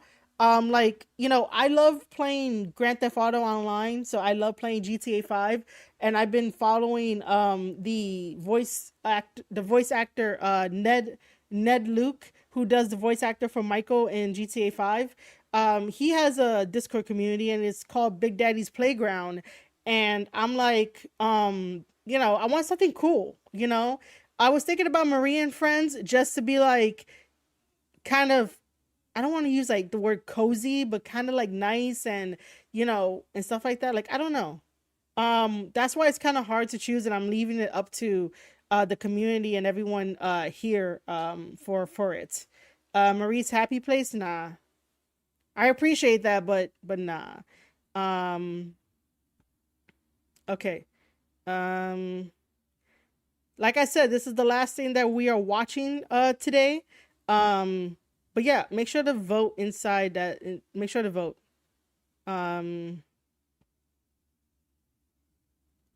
Feminine slams? Nah. I want to keep it. I want to keep it equal. It's for everybody. A chip on my shoulder to prove that. I'm not in award-winning conversations. I want to be in those conversations. I ended up leaving the company because I wasn't afforded the opportunity to do stuff outside the company. Deacon Bautista is now one of the biggest movie stars on the planet. Queen of Peace. I don't know about that, man. Marie's friendship bracelets. People might get upset at me. I really don't like friendship bracelets. Like, I never got into that. Like, listen, man, I never got into Marie's friendship bracelets. I never really got into that. Go for me, Marie. Cozy for it.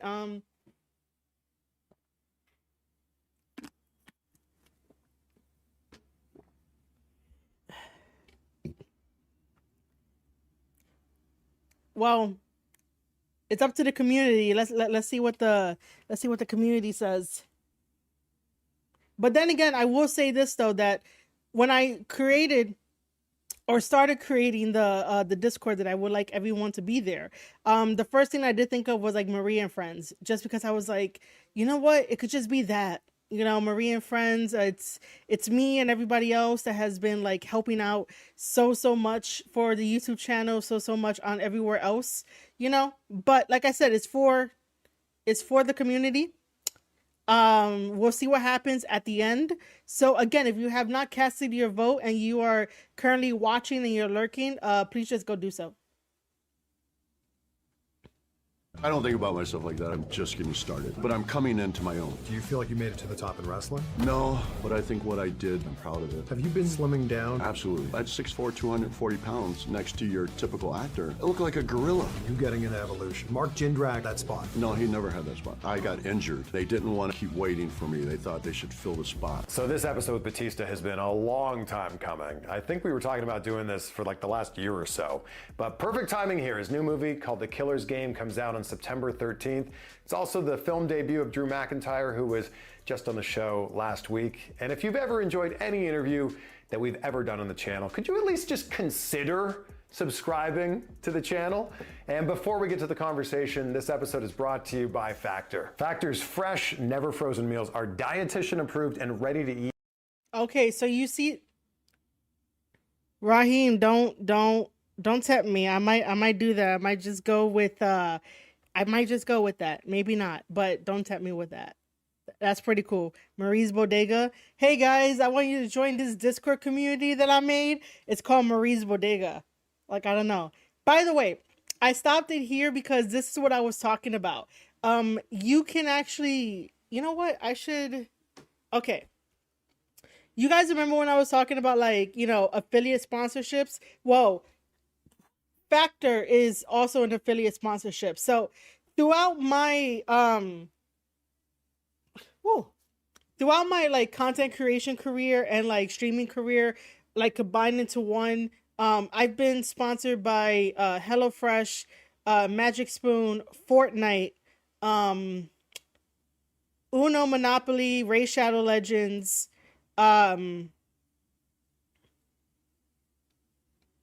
what else? I know I've been sponsored by other things. I only could name 6 at the moment. I've had like affiliate sponsorships for Triller, aka Fight TV as well. So like you can actually go and like sign up to get these like affiliate sponsorships, and like I said, you tell people what it is. You basically want to read it verbatim, and you want to be like, oh, Factor is very healthy. Factor basically creates meals that you could pop into the microwave and then eat on the go, or like when you don't have anything defrosted for dinner, you could definitely do that. It's like protein packed and it's made for you already. So like, if you go to Chris Van Veet's link and use it, you get, I don't know how much percentage that they're giving you based off of his link, but he will say that, oh, you get X amount of percentage off, and like when you do your first order and like for 6 months or whatnot, he'll tell you about the benefits. This is what I was talking about. Us content creators, basically do this for a living to try to get extra income so that way we could travel, do more vlogs for you guys, and basically have some extra money in our pocket, because this is what keeps us going when, like, you get paid in pennies on Twitch. If no one is throwing you a free 99 sub, a Twitch Prime sub that's free for the viewer and like free for you as well, if no one's throwing you Prime subs or even subs, we get paid in pennies by ads. We get paid a fraction of, like, from the affiliate sponsor links. This is why we tell people, if you're going to support a content creator, support them directly by donating to them directly, or even clicking the link and helping them out. There's a reason why we're always pushing it, and I understand that people do not like that we push this, but this is a way of how for us to make a living when we're not up in the top 1%, where we don't have to tell you that. So this is exactly what I was talking about, that, like, Factor is sponsoring the Chris Van Vliet video with Dave Bautista. The same thing that I know later on in the episode, he's probably going to be like, hey, here's another affiliate link. And by the way, I'm not throwing shade at Chris. I'm just explaining a little bit further in real time about the segment before, when I was talking about sponsorships, brand sponsorships, and affiliate sponsorships. So let's see. Call it too real for YouTube.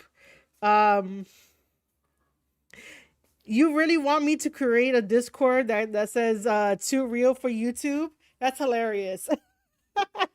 That's hilarious and a mouthful. But yeah, I'm sorry, Chris. We're gonna have to skip over the ad, but I hope that people end up buying from you and using your link. But yeah, I'm sorry, dude. That made me fall in love with acting. Because I know when you got into it, you were just a wrestler. Yeah. And then you did some acting, you're like, but I'm still just a wrestler. Yeah, I did an episode of Smallville, and I did it because I was a fan. I was a fanboy. I wanted to be on a Superman related show. I just had no interest in acting. It was, I wouldn't say I did a film and it made me fall in love with acting. I did a film that made me want to be better at acting. I did a film called Wrong Side of Town. And I did it, and I didn't think much of it. And I was on top of my wrestling game, and I loved wrestling. I was obsessed with it. That's all I wanted to do. And I went and I did this film, and I realized what a horrible actor I was. Like, so bad. I was really embarrassed, and I just wanted to prove to myself that I could be better. I mean, I left that set just feeling unfulfilled, man. And I just I had the itch, man. I just wanted to get better. And so it was, Wrong Side of Town. That kind of started my whole journey.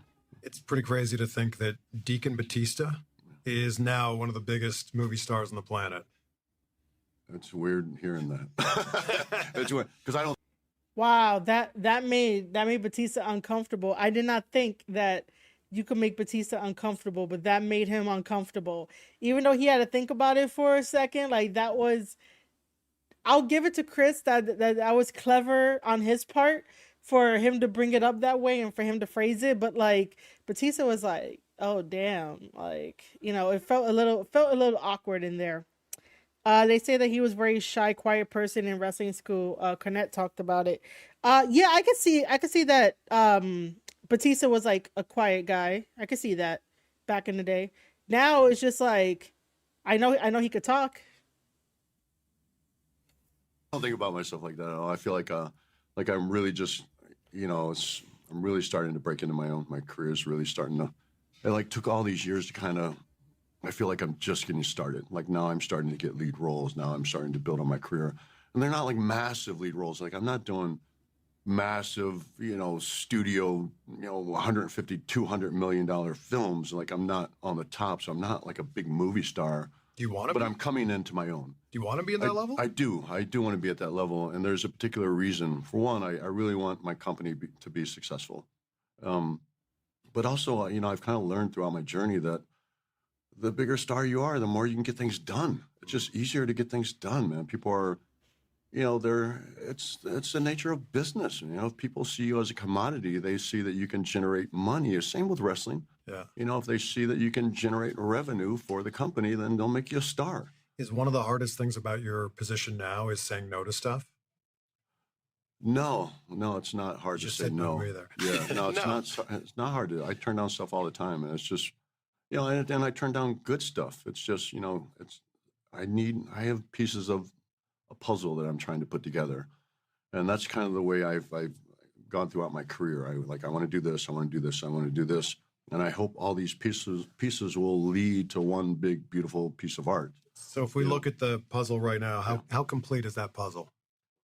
It's pretty complete. I've got little pieces of it. Like I still want people to see me as someone who can carry like maybe a smaller, independent, dramatic role and not rely on my physicality, anymore. There's, I haven't really completely broken into the rom-com space, and I'd still like to conquer that, which is not, getting easier because I'm not getting younger. Hey, listen, Batista with that salt and pepper beard, right? The tallness and, him still having some muscle on him. Listen, ladies love a guy with a salt and pepper beard, bald head. He'll be fine in a rom-com if he's like a little bit older. He'll be fine. Most ladies like older men. So the rom-com would be fine. I would watch it. If he was in a rom-com, I'll watch it. So no, I don't know how much people want to see a guy in his mid-50s in a rom-com. I don't know. I hope there's an audience for. Ladies like older men with a salt and pepper beard. I will say that again. Ladies like older men that have a salt and pepper beard, that have the muscles and all that kind of stuff. He'll work in a rom-com. Batista, don't worry, you got this. Okay, I would even watch it. I was gonna say, well, look at John Cena. John Cena is in his 50s. It's kind of weird talking about these guys in their 50s, and like he could play in rom-coms and and stuff like that. Like Batista could do it too. Batista, I believe in you, man. For that, but I don't know. It's but that kind of. There's still a few pieces that I'm trying, and I haven't done like a massive. I haven't like. I'm hoping that Killer's Game turns into my John Wick. I feel like multiple films. Yeah, because I love the world. I love the characters. I love that you can go anywhere with this. It's a hyper world. We can go as far as our imagination can let us go. Yeah. Have you been slimming down in order to play these other roles? Yeah, absolutely. I started trimming down for a particular reason. One, I started trimming down because I just got fat. I got fat. Your version of fat is not fat. No, I got really big for a role, and it was uncomfortably big. Knock at the cabin? cabin? I figured knock at the cabin. I got really big. I was like around 315 pounds, and I put the weight on really fast. So not like 315 in WWE? No, definitely not. When I was younger, I was carrying lots and lots of muscle. This I had to put on between films. I had a very short period of time to put this weight on, and I packed it on with French fries and pancakes. That's how I did it. And the director he packed it out with French fries and pancakes. Asked me. He said, I don't want you to look like a power lifter. I just want you to look like a great big guy. And so now looking back at it, man, I probably overdid it. I was probably a little too big. But at the time, I was just thinking, I got to get big. And I put on an uncomfortable amount of weight, and it took me forever to shed it off. And then I noticed, the more I trimmed down, the better I felt. Mm-hmm. And I also noticed the more I trimmed down, the better I looked on camera, the better I looked next to other actors, because typically even at this weight, it's weird because people think, for me, people say, God, you're skinny. I've even saw online, some people are worried about my health. And when I say it out loud to people, I'm 6'4", 240 pounds. Yeah. Which sounds like when you say that out loud, it sounds like I'm a big person. Sounds like you'd play in the NFL. But to me, because people have seen me so much bigger over the years, they think I'm like anorexic, but I'm just a large human being. So at 6'4", 240 pounds, next to your typical actor, I look like a gorilla, and it's distracting. So I'll probably lose a few more pounds. But then because I'm basically killing myself to be this trim. I'm training hard. Not only training hard, but my calories are pretty restricted. Now, what are we talking? Oh, damn. I don't know, maybe 2,500 calories a day. That's like enough for someone my size. Yeah. For me, it's like nothing. I mean, I'm just not eating much.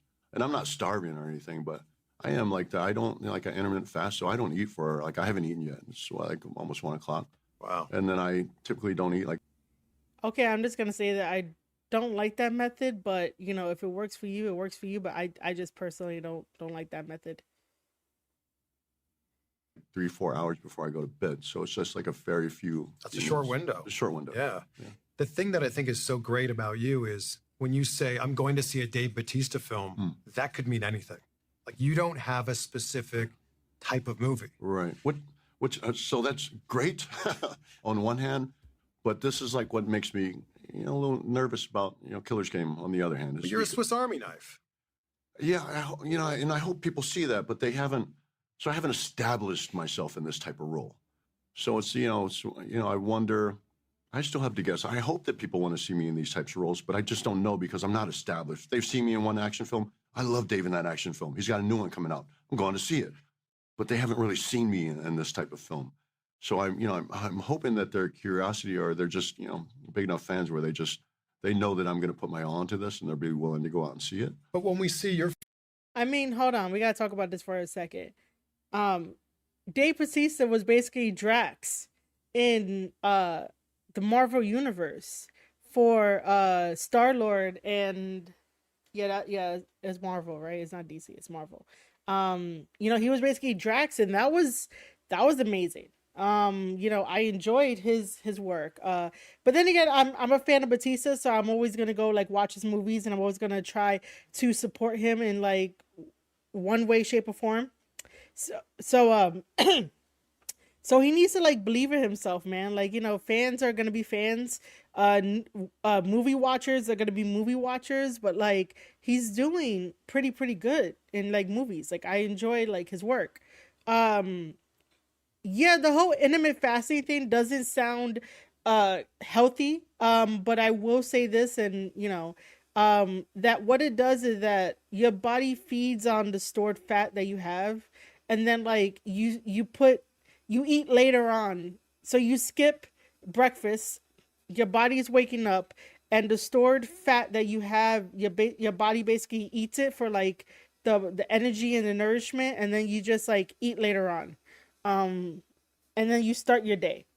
The Rock eats 8,000 calories a day to maintain his size. The Rock is The Rock. That's it. The Rock is The Rock. They say he has he's very self-conscious. You could hear it in his speech, but I'm like, yo, Dave, you're doing well. You're doing well.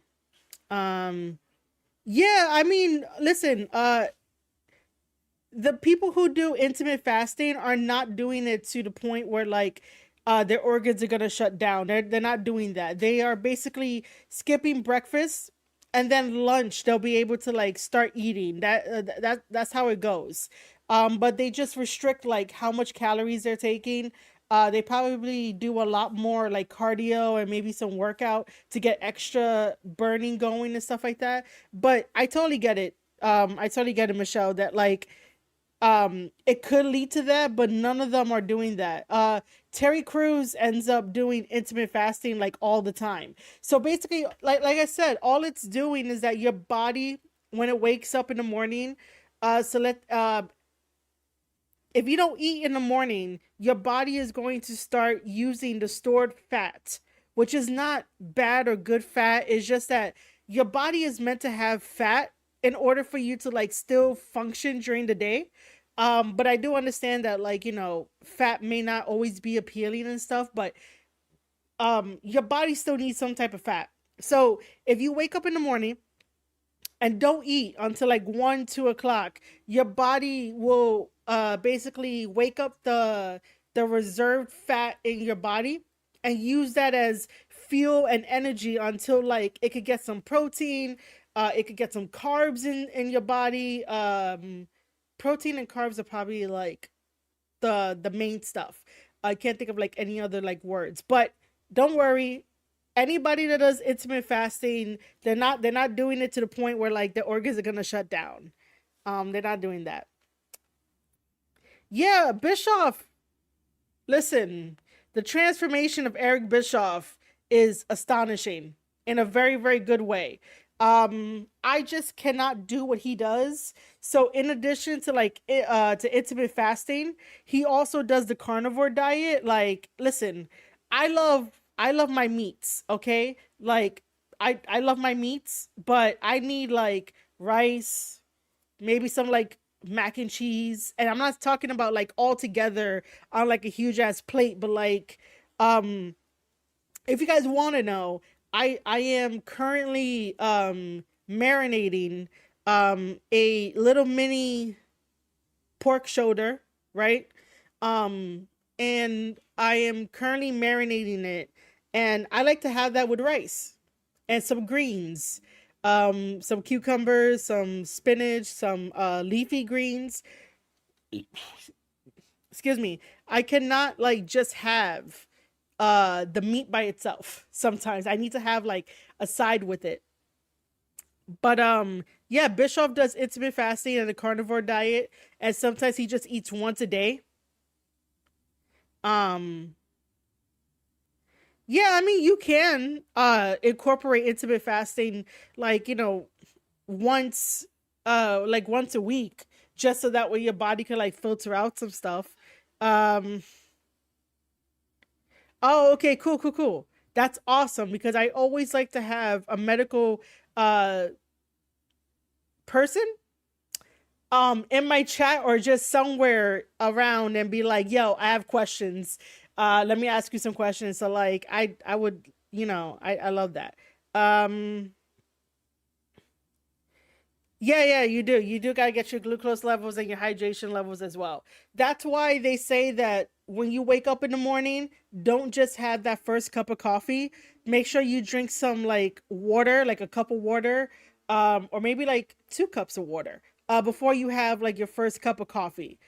Because like the spikes and all that, and from my experience, because I love coffee, ever since I started implementing, like when I wake up in the morning, I have water to like rehydrate like my cells and my body is still waking up. So because I have water first thing in the morning, and it's always cold water from like the refrigerator, um after that, then I can start making my breakfast and have my coffee, and like I feel so much better.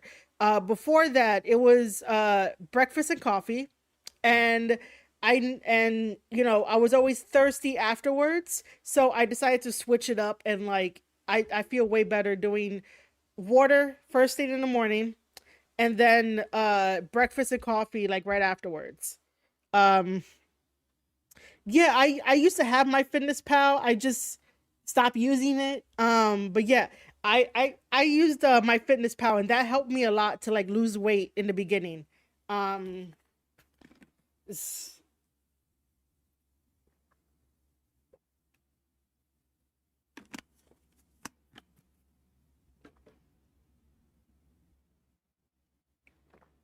which, by the way, guys, I'm gonna take a quick little break, and then we're gonna continue on with the video.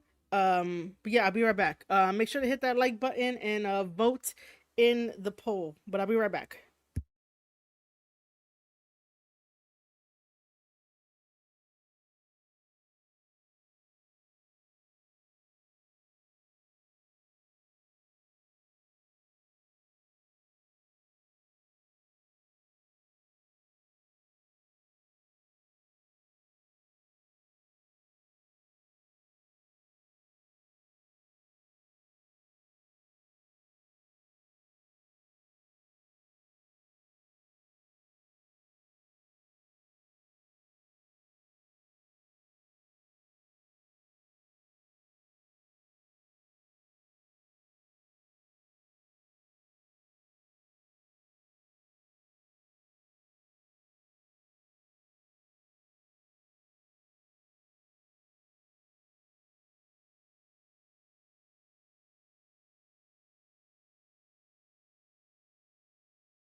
face on a poster like this for an action film, it's believable.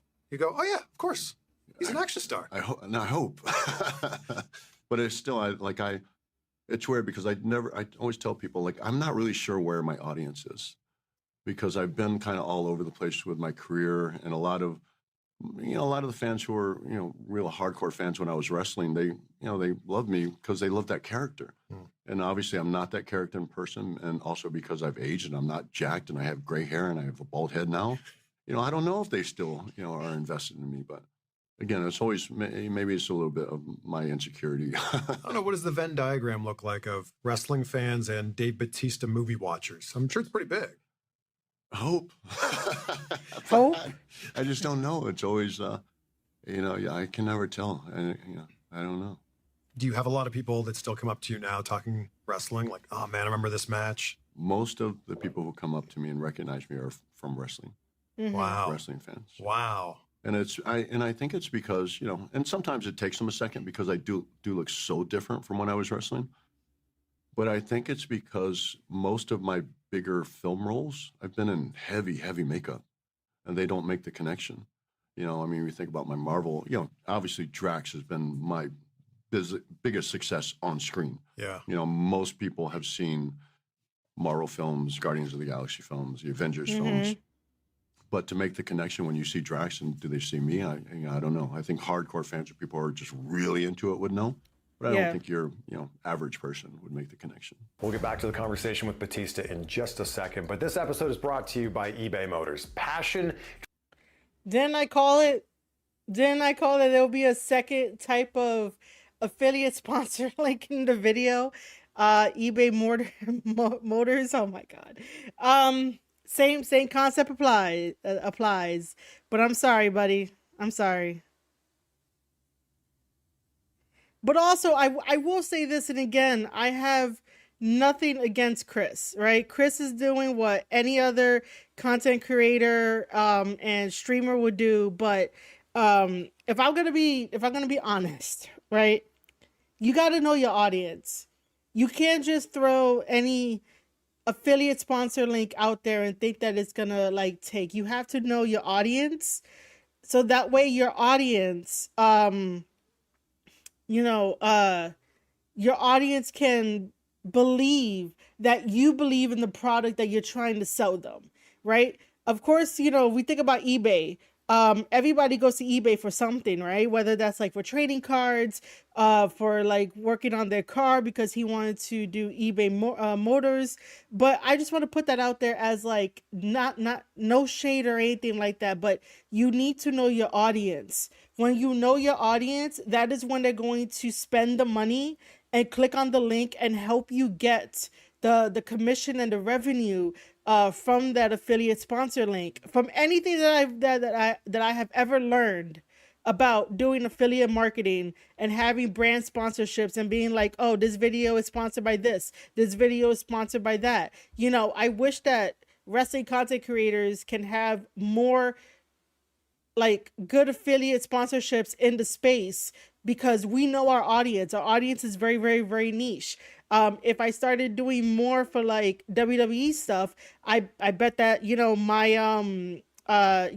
my fan base is going to go out and use my link and go shop at the WWE shop, and I'm helping them out. I'm helping them to save money, So I'm just going to put it out there that you need to know your audience with anything and everything. It can't just be hey, I'm just going to put this, I'm going to put that. And it seems kind of random and they don't really connect. The first affiliate sponsorship was about Factor, that, it's about eating, it's about heating up your food in the microwave and stuff like that. And then the second one is about eBay Motors, and it's yeah, somebody could go fix their car and go from point A to point B, and I get that, and but then how does that connect with the Factor one? How are people going to trust you and your knowledge and your judgment about telling people, hey, click my link, you get X amount off, here are the benefits? This is just me asking questions. Again, no shade given towards Chris, but you gotta know your audience sometimes. And because you are the speaker of what you're doing, your value and your knowledge is what helps viewers end up helping you with your affiliate link, and you get the commission with it. Just saying. By the way, my chat is having a ball with, like, to call my Discord, chilling with Marie, Marie's mainstream mayhem. Listen, I try not to, like, cause mayhem, but it just happens.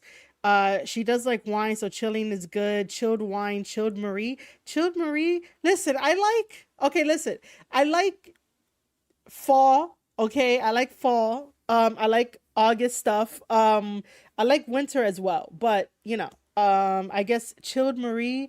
You're gonna have me like, Mrs. Freeze. Chill it with Marie. Oh my God, you guys. You guys are awesome today. I appreciate each and every one of you guys.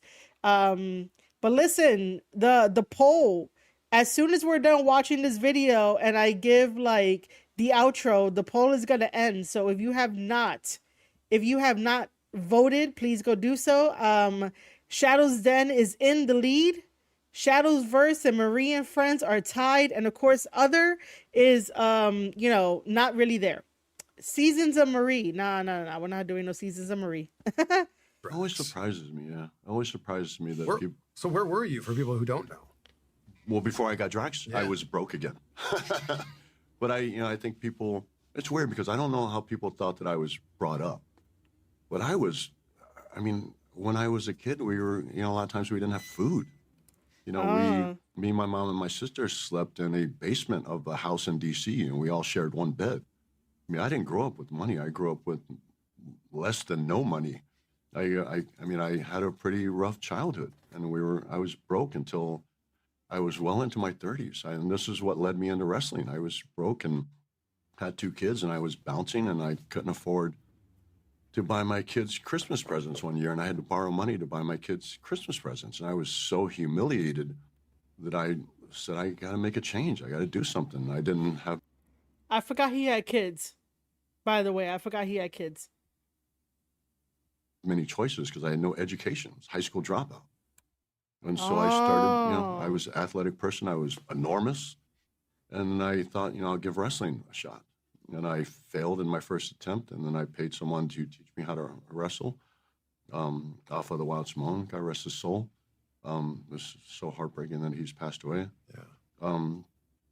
And that was kind of it. That's where my journey started. But even after that, it was a long... Marie and homies? I don't know, man. Long road. A lot of people didn't believe in me. Even when I was in developmental camp down OVW, there was people with the WWE, John Laurinaitis, who wanted to fire me. But I just kept digging in and digging in and digging in and digging in until I finally got my real first opportunity with Evolution. And I had access to Triple H and Ric Flair. 2 of the greatest professional wrestlers ever. And I wasn't going to blow my shot, man. So I just, I had blinders on. I put everything else on the back burner and focused on my wrestling career. That OVW class of 2002 is talked about all the time. It's legendary, right? Mm-hmm. Did that help you or hurt you? Like help you in the fact that you're learning and growing with Randy Orton and John Cena, Brock Lesnar and Shelton Benjamin? Or does it hurt you that now you need to do that much more to be better than them? It didn't hurt me as far as they went. They only helped me. They only drove me. Like when you are surrounded by greatness, it brings out the best in you. And these guys, to say they were competitive would be a massive understatement. It was a class full of studs, man. These guys were athletes. And so I was good there. I needed them. Thank God they were there. What hurt me was my character that I had in OVW. Because I really had, and I always get grief about this because people think that I don't respect Jim Cornette, and I really do. And the reason I do is because Jim Cornette taught us so much about the history of wrestling. He taught us so much about the traditions of wrestling.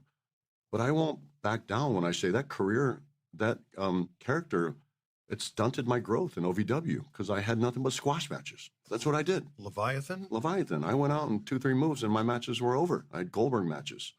And I didn't progress like the rest of the guys. I didn't progress like Brock Lesnar or Randy Orton. Even those guys are incredible athletes. And, obviously with Randy being a legacy, I think he was born and bred into this business. but I was just stunted a little bit. I never got to speak on the mic. I spoke on the mic a few times, and it was me screaming into the mic. But I think my growth there was it was a little bit stunted, and I went into the WWE completely unprepared, and it was like a whole new learning curve. And I'll remember it, and I will say it over and over that Fit Finley in a day changed my life. You know, I went, and that was kind of a last stitch effort. You know, John Laurinaitis sent me down to work with Fit, and Steve Regal, Dave Taylor, and Fit just took me aside and just started talking to me. Like, what's wrong with you, dude? What's wrong with you? And more than the physical stuff, he just got in my head a little bit and made me see things differently. And a light bulb just went off in my head, man. Did Devon see something in you when you were paired with him as Deacon? I think so. Yeah, I think so. I think it's weird because, you know, Devon he was just at a different point in his career. And I don't know if he saw something in me, but I know for a fact that Devon liked me. Like, we got along really well. And and he tried to teach me as much as he could. I learned a lot from Devon. But the light bulb really didn't go off until I got with Fit.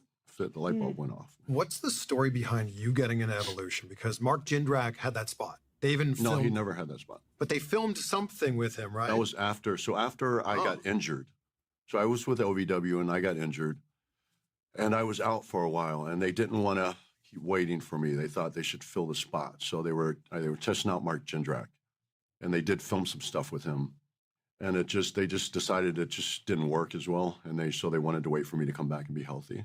Yeah, but yeah, I know, because I've heard that rumor, and it was just not true. Well, there's the video, and like you see them four walking down the street, and then you see what that Evolution was filmed way after we started Evolution. Oh wow! Yeah, because then you see what Evolution became, and it's like, oh yeah, like how could it be anyone other than these four? Yeah, no, it was always meant to be us four. And also, what a great theme song. Yeah.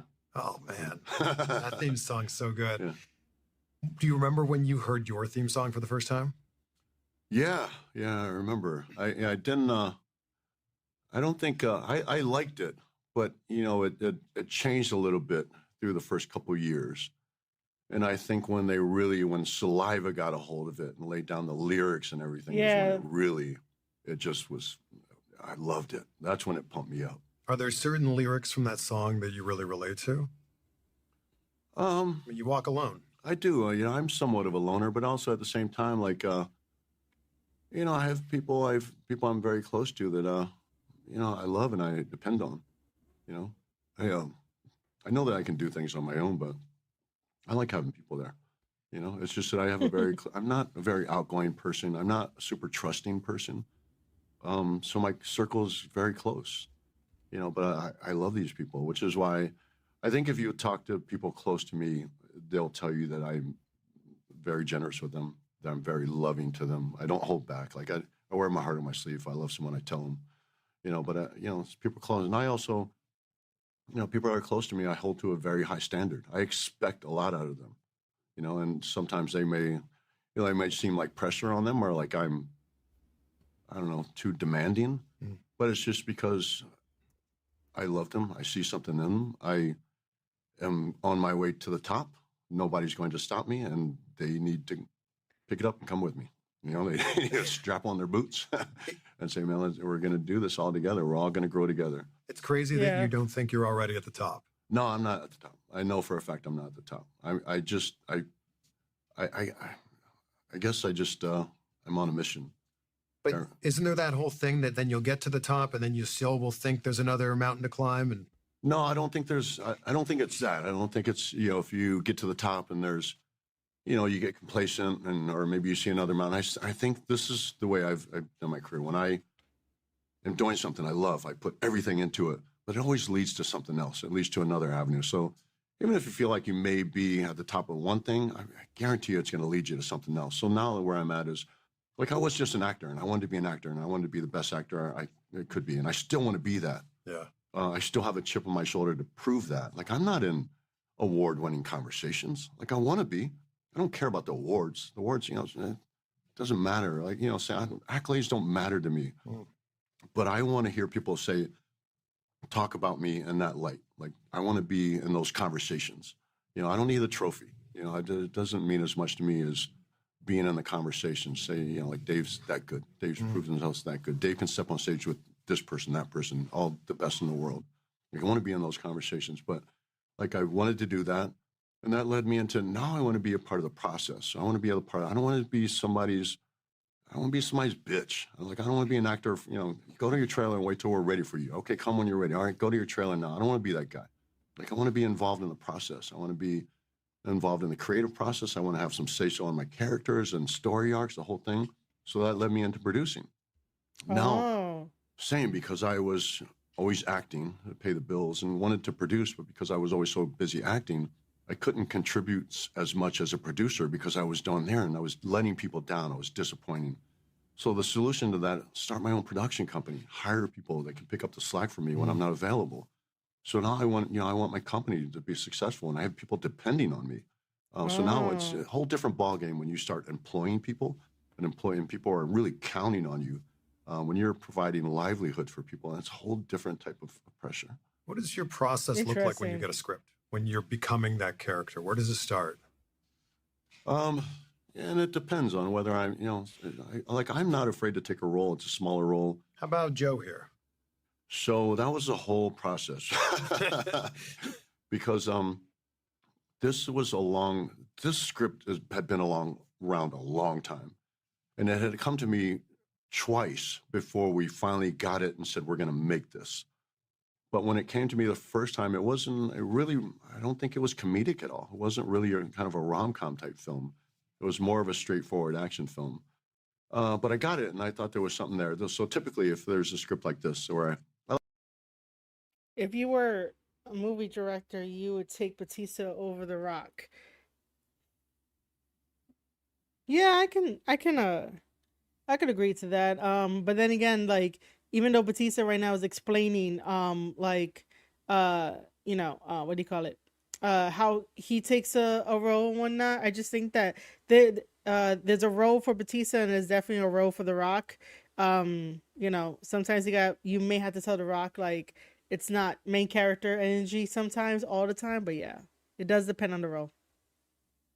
I like the character. I like the premise. I just think it needs some love. This is where it comes in, handy to be a producer on the film. So now you can start to give notes, and now you can start to contribute to it creatively. And so that's what it was. It was just this whole process, and then it came the process of getting the story right to where I felt like this is going to be a fun movie. And then it came time to casting. And so when it came time, I never, since the first time I got the script, never, ever saw anyone else but Sofia Boutella playing Maisie. And when each time it came back to me, I was like, let's start talking about Sofia. Last time it came back to me when we're finally going to make this. So we're in pre-production. We got the budget. We're ready to go. All right, let's talk about Sofia. Sofia is not available. We're going to have to wait then because I can't see anybody. So it became one of those games where, they were bringing the other actresses. I kept saying, no. Well, Sofia's dates aren't working. We change this? So we started changing a bunch of things around, and we just made it work. And I think the payoff is in the film because Sofia and I we make sense. It's just we have just really, really good organic chemistry. So it just makes sense. But Sarah, I know that's a long answer to your question. But that's how it process. But so and going back to a smaller film where it's just a role. So if it's just a role, and I'm not offered an opportunity to produce, or it's just a smaller film, then I know it's not going to make any money, and it's not going to make me any money. If the role is great, and it will further my career and my reputation as an actor, I'm all over it. Which is which I've done recently. I have a film that's going to be screened at Toronto Film Festival where I took just for the role. I actually paid to be in this movie because they couldn't afford my team, and I don't go anywhere without my team. So I paid out of pocket for my team. Wow. Yeah. Wow. This is the film debut of Drew McIntyre. Yeah. What role did you have in getting Drew in this film? Really just pointing everybody towards Drew, because I was having a conversation with JJ, and he said, I need a great big guy who's almost intimidating to you, a guy who would be kind of dwarf you, would be bigger than you, and say, and I also need him to be able to pull off a Scottish accent. And he was like, do you know anybody? I was like, man, I got the perfect guy. And I immediately thought of Drew. And I love Drew. I've always gotten along with Drew, and I've known Drew probably since he was a teenager. I think it was 18, 19 when I met him. Man. What? And, so I just, I pointed him in this direction. I sent him a bunch of pictures, some reference stuff, and I was like, this is a guy. Don't even look any further. And he said, oh, I love him. So immediately I hit up Drew and said, hey, man, would you be interested? He said, absolutely. I said, check with Hunter and make sure you're cool. And thank God, Hunter, because things have changed a lot. I think Hunter's changed the company in a lot of great ways, but he's very open-minded to letting people do stuff outside of the company because he really understands that the bigger star they become, the more attention will bring back to WWE, which is a great thing. Where I think in the past it was just kind of the opposite. Everything, we wanted to keep everything contained, everybody in-house, which is why I ended up leaving the company, because I wasn't afforded the opportunity to do stuff outside of the company. But now the way things are now and their structures, Hunter was like, yes, we want you to do this. This brings more eyes onto the WWE. Do you keep in touch with Triple H? Yeah. He's a big Dave Bautista movie fan. Well, I don't know if he likes my movies. Probably sure he does. Probably thinks I'm a shit actor. But Sir. But I've always clicked with Hunter. I get Hunter and Hunter gets me. And I think we could go a year without talking to each other. And then when we pick up a conversation, it's like we just talked to each other yesterday. If you don't think you've made it to the top in what you're doing right now in film, do you feel like you made it to the top in wrestling?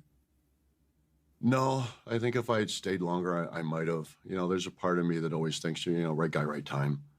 But I don't know what I would have achieved if I would have been like a John Cena or Randy Orton, been the 13, 14, 20-time world champion. I don't know. But I think what I did in the short period of time that I was actually there, my run between 2005 and 2010. I'm proud of. I can say that I'm proud of it. I've had the conversation with Hunter about, going into the Hall of Fame, and I was always a part of me that makes me feel like my Vince career's not worthy of going into the Hall of Fame. Okay, so hold on. Before we get into that, Vince is definitely a control freak. And by the way, Batista is definitely worthy to be in the Hall of Fame. Like, this guy is way too humble, and I totally get it, but he deserves to be in the Hall of Fame. If you believe that Dave Bautista should be in the Hall of Fame, make sure to hit that like button right here on youtube.com/Square Circle Podcast. Wow. And then he said this to me, and this makes sense. And he said, with what you accomplished, he said, you accomplished a lot in the short period of time you were there. I think it's worthy. He said, but if you don't feel like it's worthy, look at it this way. What you've accomplished outside of the company makes you a Hall of Fame WWE wrestler. And I would tend to agree with that. I think I've accomplished a lot, and I've never turned my back on my roots. I've always been very proud of it, been very open about being a WWE superstar. And I think so. I think I'm a good ambassador for the company. And I think if, on those merits, if they want to put me on the Hall of Fame, I'd be proud to accept. When you retired, That was it. That's it. Done. That's it. You're done. Yeah. John Cena announced a year and a half in advance he's going to retire. Right. He's going to go on this retirement tour. That's exactly. So, I get along with John. I respect John a lot more than people think I do for some reason. I think the internet and I think fans have built this rivalry between us, which it really isn't. But this is how, we're different. I would never do this. I wouldn't feel, it would feel disingenuous to me to go around, and I couldn't. But where I see his point, where he wants to go around and he wants to personally thank all the fans, but there's just something in me where I couldn't do it. It would feel uncomfortable to me. Accolades feel uncomfortable to me. I could never be. I don't know who would induct Batista. The type of babyface who was saying good stuff because I wanted to get the crowd to cheer for me. I couldn't be that guy. And I just, so I love and respect what he's doing with his whole tour to say, thank you to the fans. But we're just different that way. I couldn't do it. I went out the way I wanted. I retired the way I wanted. I didn't want to make a big deal out of it. I announced my retirement on Instagram, and I knew I was going to do it. Yeah. I just didn't want to tell anybody I was going to do it because I didn't want anybody to say, no, you got to come in, you got to give a speech. Well, you see, if I'm going to be honest, once he started doing movies, I just figured he was retired. And because he's getting up there in age, it's just, 2 and 2 together. But for the most part, I didn't even know he put out a retirement thing on Instagram and then just went into acting. For the most part, I'm like, yo, if you're going to go into acting or do something else, I already know you're retired. But it's all good. Engaging out the fans and, I don't know. Just something about it would have felt false to me.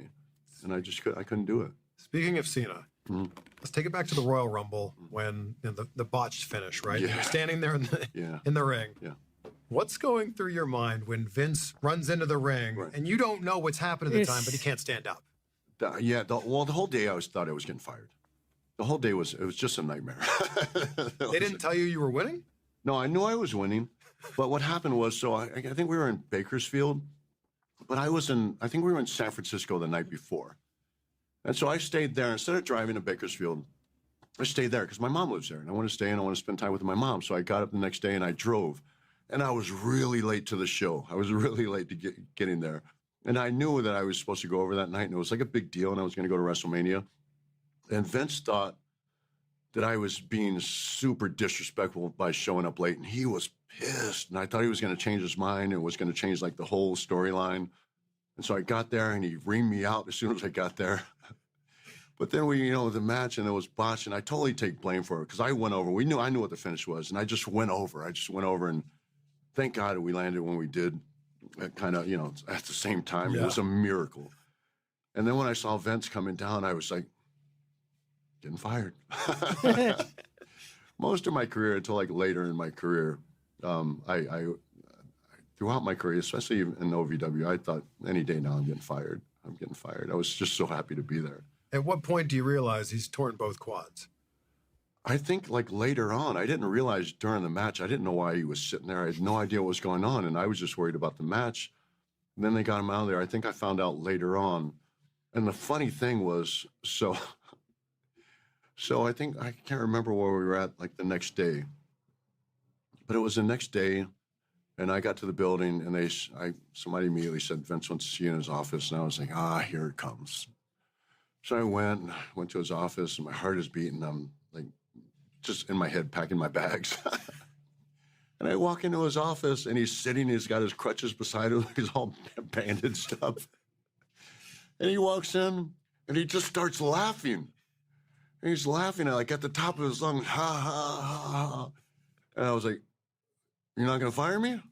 And he goes, no, I loved it. It was real. It was so great and it was real and nobody knew what was going to happen, but he loved it. I think that Vince thrives on chaos. I think he needs, when you think about guy who's, he's a billionaire. He's accomplished everything. He's bought everything that he could ever buy. He has everything. Yeah. So what's he got left? Excitement. And I think because that moment was so chaotic, I think it just excited him. It exhilarated him. And so even though it was a total botch, I think he just had so much fun in that exhilarating, exciting moment that he thrived on it and he forgave me. I could talk to you all day. I'm getting the wrap over here. Thank you for just being the kind person you are. No, I appreciate it, man. I appreciate you. And I'm going to ask you the question I ask at the end of every interview because gratitude is such a big part of my life. Right. I wake up every day. I say out loud 3 things I'm grateful for. Yeah. My wife and I do it before we go to bed every night. Yeah. What are 3 things, Dave, that you're grateful for right now? 3 things I'm grateful for. I'm grateful, obviously, for my health. I'm grateful that my mother raised me the way she did, and I'm grateful for dogs. For dogs. And dogs are my happiness.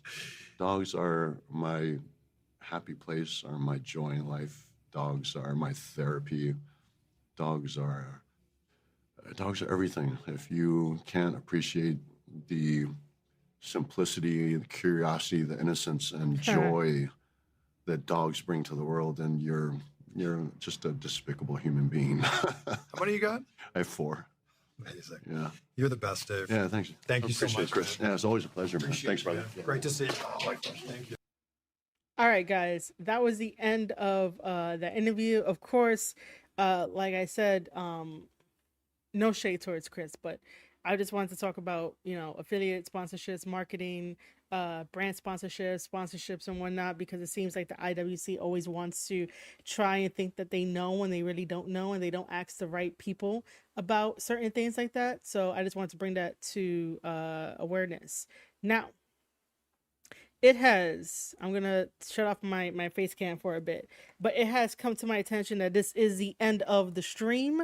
I have to go and make dinner, but I want to say thank you, thank you, thank you, thank you, thank you so much for everybody tuning in. This was an amazing stream. We all did it together. And by the way, I'm gonna give you guys to the countdown of like maybe, 5, 4, 3, 2, 1 in a way, but I'm gonna give you like a minute. If you have not gotten in your vote, please make sure to go vote for a Discord community name such as Shadow's Den, Shadowverse, Marie and Friends, or other. So quickly do it as I do this outro.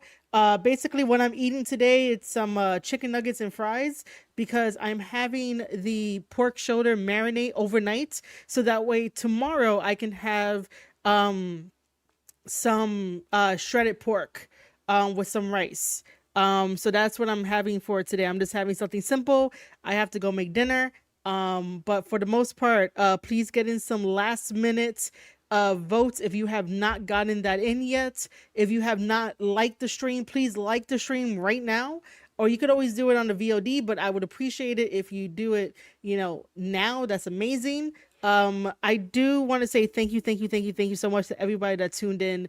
I was really debating if I should stream, if I shouldn't stream, but I am so thankful for Michelle, Raheem, Robert, Denisha, Gio, who else showed up? Patrick, my buddy, showed up earlier. Luca showed up. I know I'm probably missing people. Shadow Den got votes. Yeah, it does. Well then give some and not man, I can't even see. And not the one you bit off for dropping the floor. What?